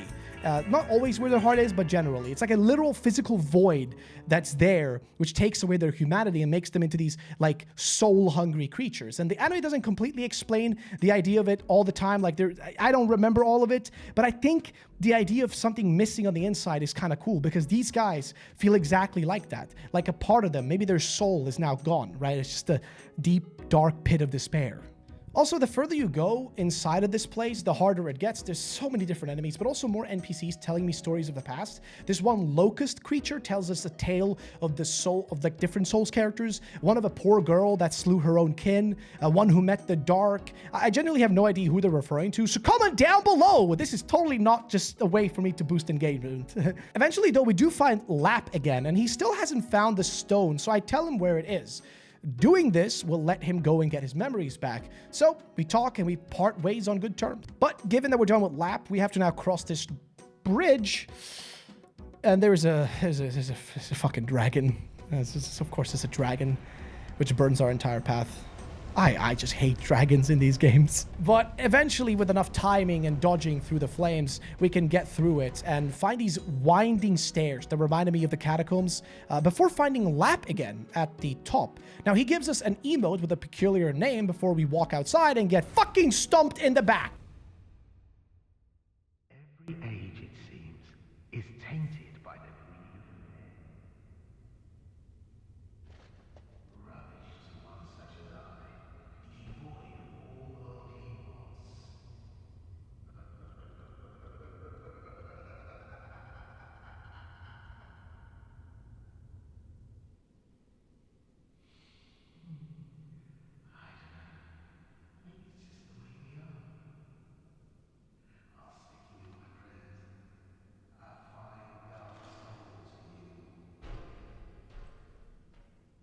It's Patches. Yeah, it's Patches.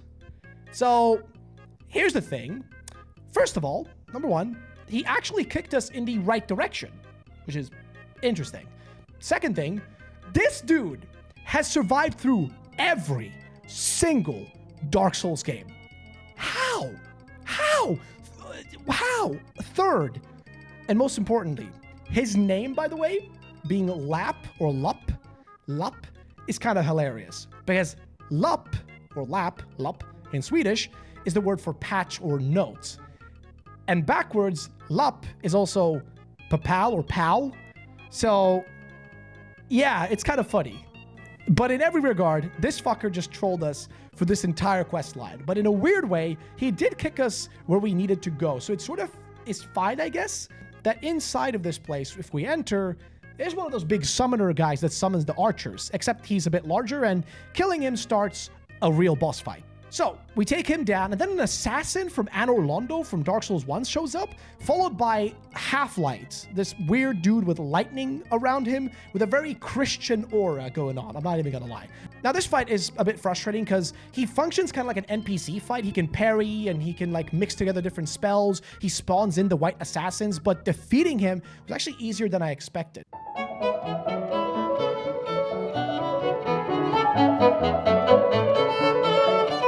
So we have found ourselves in the Church of Filianor. We take the elevator, climb some stairs, and wow. I mean, this area is just so freaking beautiful. Like, I really have to say it. Like, Dark Souls is a weird franchise. And From Software are a really strange company. Yeah, they may not have the most realistic or next-gen graphics, but the style of these games is just immaculate. The vibes are just good. There's like one thing that From Software does really well. It can make games that don't have to be these ultra hyper realistic like GTA 6 level graphics, but instead worlds that are just breathtaking and still engross you. You get lost in their worlds, and that's what I enjoy about these games. Next, we find Filianor herself. She's supposed to be the queen, princess, whatever, and I decide to just touch her giant ball, which crumbles, and suddenly she is turned into a raisin. Which, I don't think we're meant to do that, but I guess it is what it is. Also, we kind of end up finding ourselves in what looks to be Saudi Arabia? Wrong game, but I like the enthusiasm. It's warm here, man. Whew. Oh, man. I do wonder, though, is all this sand meant to be ash? Like a metaphor for the fire being completely extinguished, the world's burning, the life and warmth of this world is just gone, and all that's left is just ash and emptiness? Now, along the way, I find what I think is the Pygmy King. Like, he's just this dude crawling all his way towards Filianor, talking of a Red Hood that came to take their dark souls. Oh, fuck, dude. I think we both know what that means. Yep. Definitely fuck. I think we know what's coming up. Now, I wasn't sure whether to kill this dude on the ground or just, to end his misery or just let him crawl. So I kind of waited to see what would happen. And turns out when he reaches Filianor and her chamber, he dies while still praying for her. So yeah, it's pretty depressing, honestly. Suddenly, a fentanyl huffing grandpa rises from it, demanding the Dark Soul from us. Yeah, Gale has been leading us here the whole time. Whether he did it intentionally to steal our Dark Souls and bring back the painted world, for his lady, or for some other reason, I genuinely don't know. But the fight starts, and wow. Now, every strong fight in this game up until now has felt, like I said, like a dance, you know? You learn the rhythm, you find the patterns, you get into the flow. Freed was kind of like a tango. Nameless King was, you know, a little bit like a, you know, a little salsa, a little, you know, a little bit like that. And Gale is none of that. Fighting Gale is like getting into a fucking street brawl with a Santa Claus on crack. Like, there's no other way to put it. His attacks are often very delayed.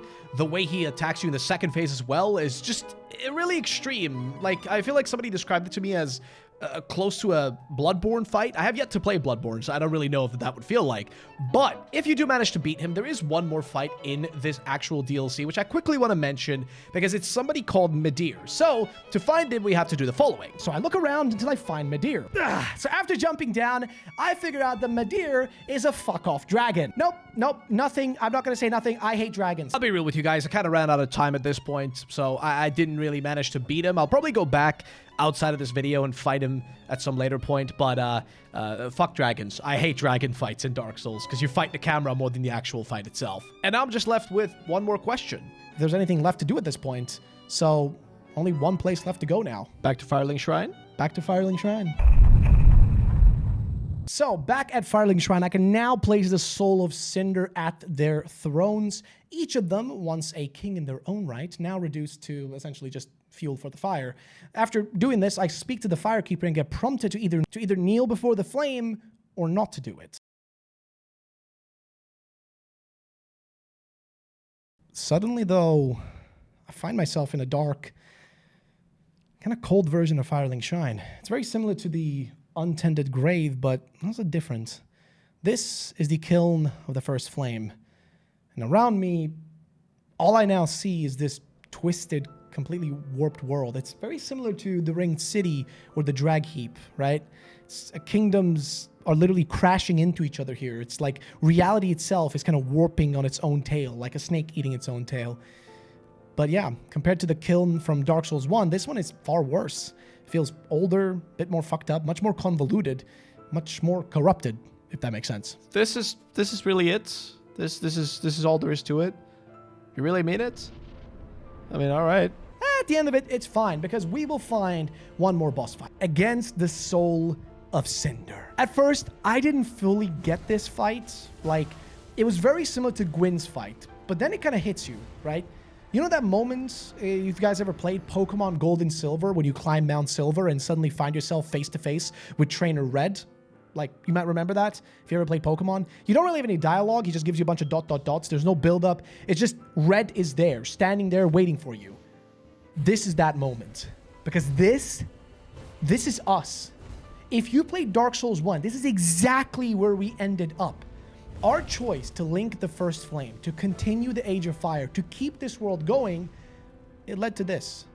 The constant need to keep this world alive through the fire eventually led to its own destruction and corruption. And at the center of it sits a past version of ourselves.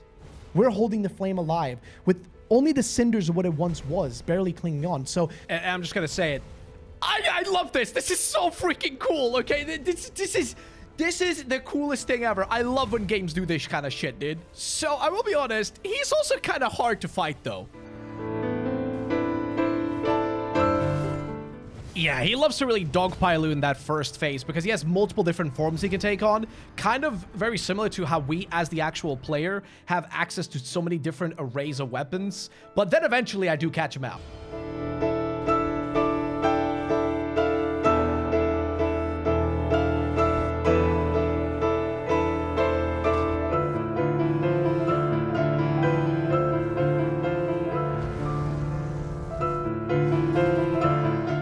Now, this second phase of his is tremendously much harder. And that's because now he has this wombo combo where if he catches you, you'll take 5 hits from him. But I figured out one strategy, which took me about, I want to say 15 attempts to finally realize, and about an hour's worth of actual effort. But it was basically just to run away. Yeah, I shit you not. Whenever he does any sort of attack, I run away and only wait for him to do one jumping attack. And as soon as he does that one, I can take him down. And I did this over and over and over again, little by little, chopping down his health until finally I got that satisfying ending and it felt amazing.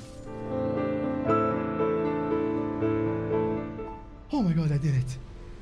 Oh. I beat Dark Souls 3! Yole, I beat Dark Souls 3! Oh my god. I did it! Congratulations. Thank you! Oh. Holy shit. Oh. Oh. Holy shit, that took a while. I figured this motherfucker out though. I figured out exactly how to beat him after a bit. Like I finally figured it out. Also, where am I supposed to go now? I don't know where I'm supposed to go. Oh, there it is. Okay. It's time to do the thing. It's time to link the fire. Oh my god, here we go. Do I want to link the first flame? Oh, I want to see all the endings, but oh. Do I link the first flame? All right, fuck it. Here we go. Link the first flame. Oh, do I want to? I kind of want this shit to end. I don't want to continue. Oh, I don't. So, one quick thing. Before we get into the endings, I do have a few choice words to say. So, Dark Souls 1 made me fall in love with this genre. Now, it fucked me in every way possible and taught me the joys of overcoming something genuinely difficult, from finding your way in a world that kind of gives you no directions, right? That game was in a weird way kind of profound for me. And when I finished it, I remember thinking, well, shit, I'm never going to find something like that again. Dark Souls 2, I genuinely do not want to talk about. I thought it would give me that same feeling like Dark Souls 1, and it just didn't, unfortunately. But then Dark Souls 3 starts and immediately feels just like Dark Souls 1. Very similar. You got the same movement, the world, the NPCs, the goal of linking the fire once more. It's this nostalgic barrage coming at me from kind of every direction.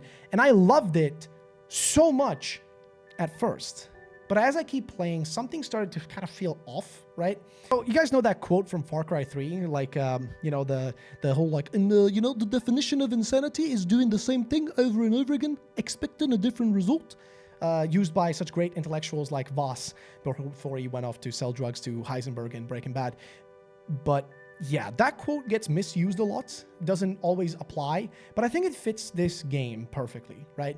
This game has a world that kind of keeps being recreated, kind of remolded over and over again, and by the end, it's becoming this really fucked up mess. Like, let me describe it like this, right? Now, imagine we're making, this is going to be a really weird metaphor, but imagine we're making bread, and we start by creating the dough. And that dough is the first world of Dark Souls, the world ruled by dragons, and now, instead of cooking that bread and eating it, what we do is keep reshaping it over and over again. And each time, we're moving a piece and leaving something behind, you know, like leaving a piece behind but taking some away.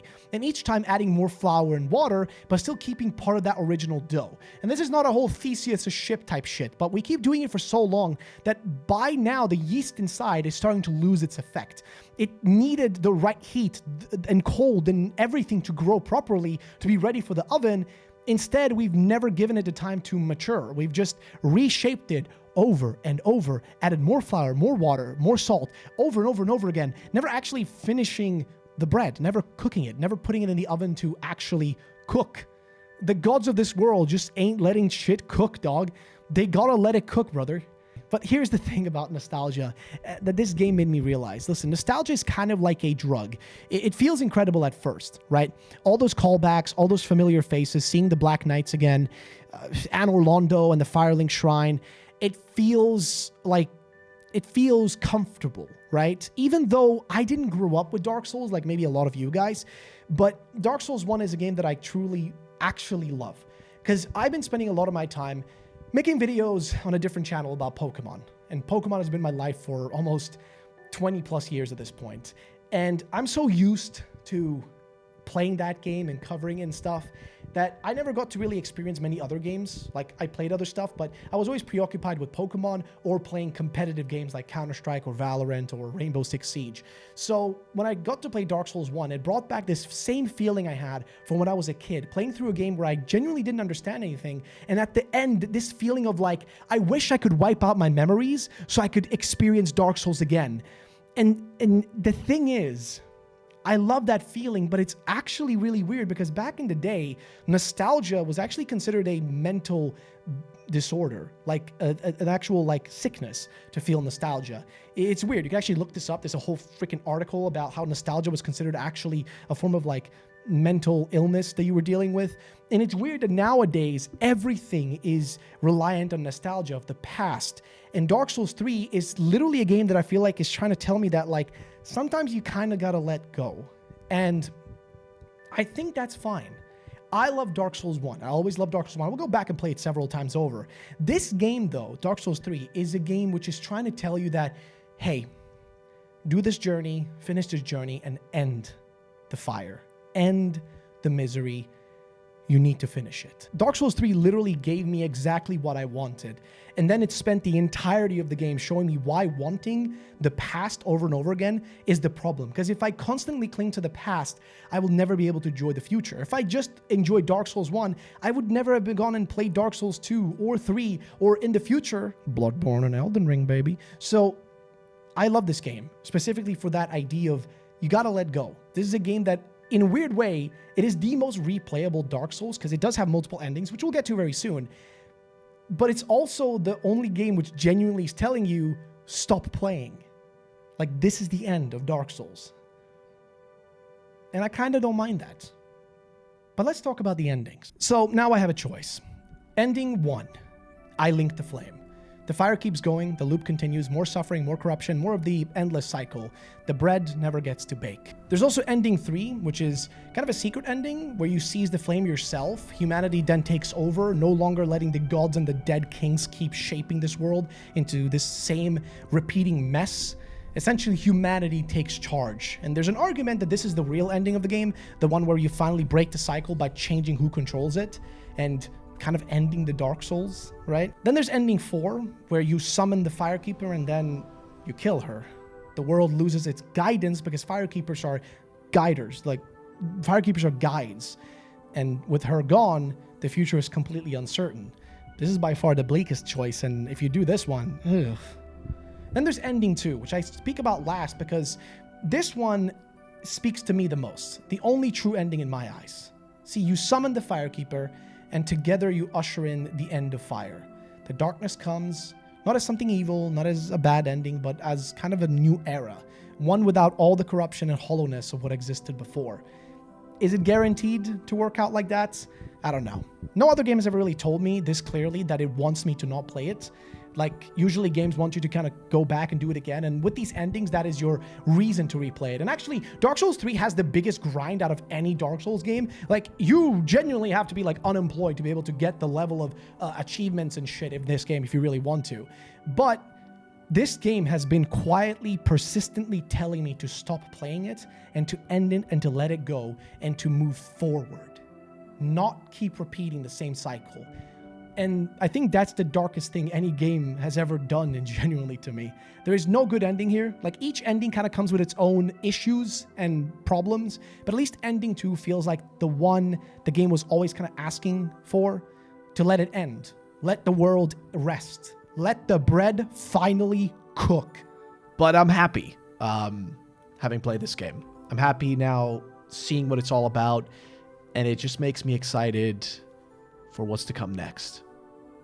Thank you for watching.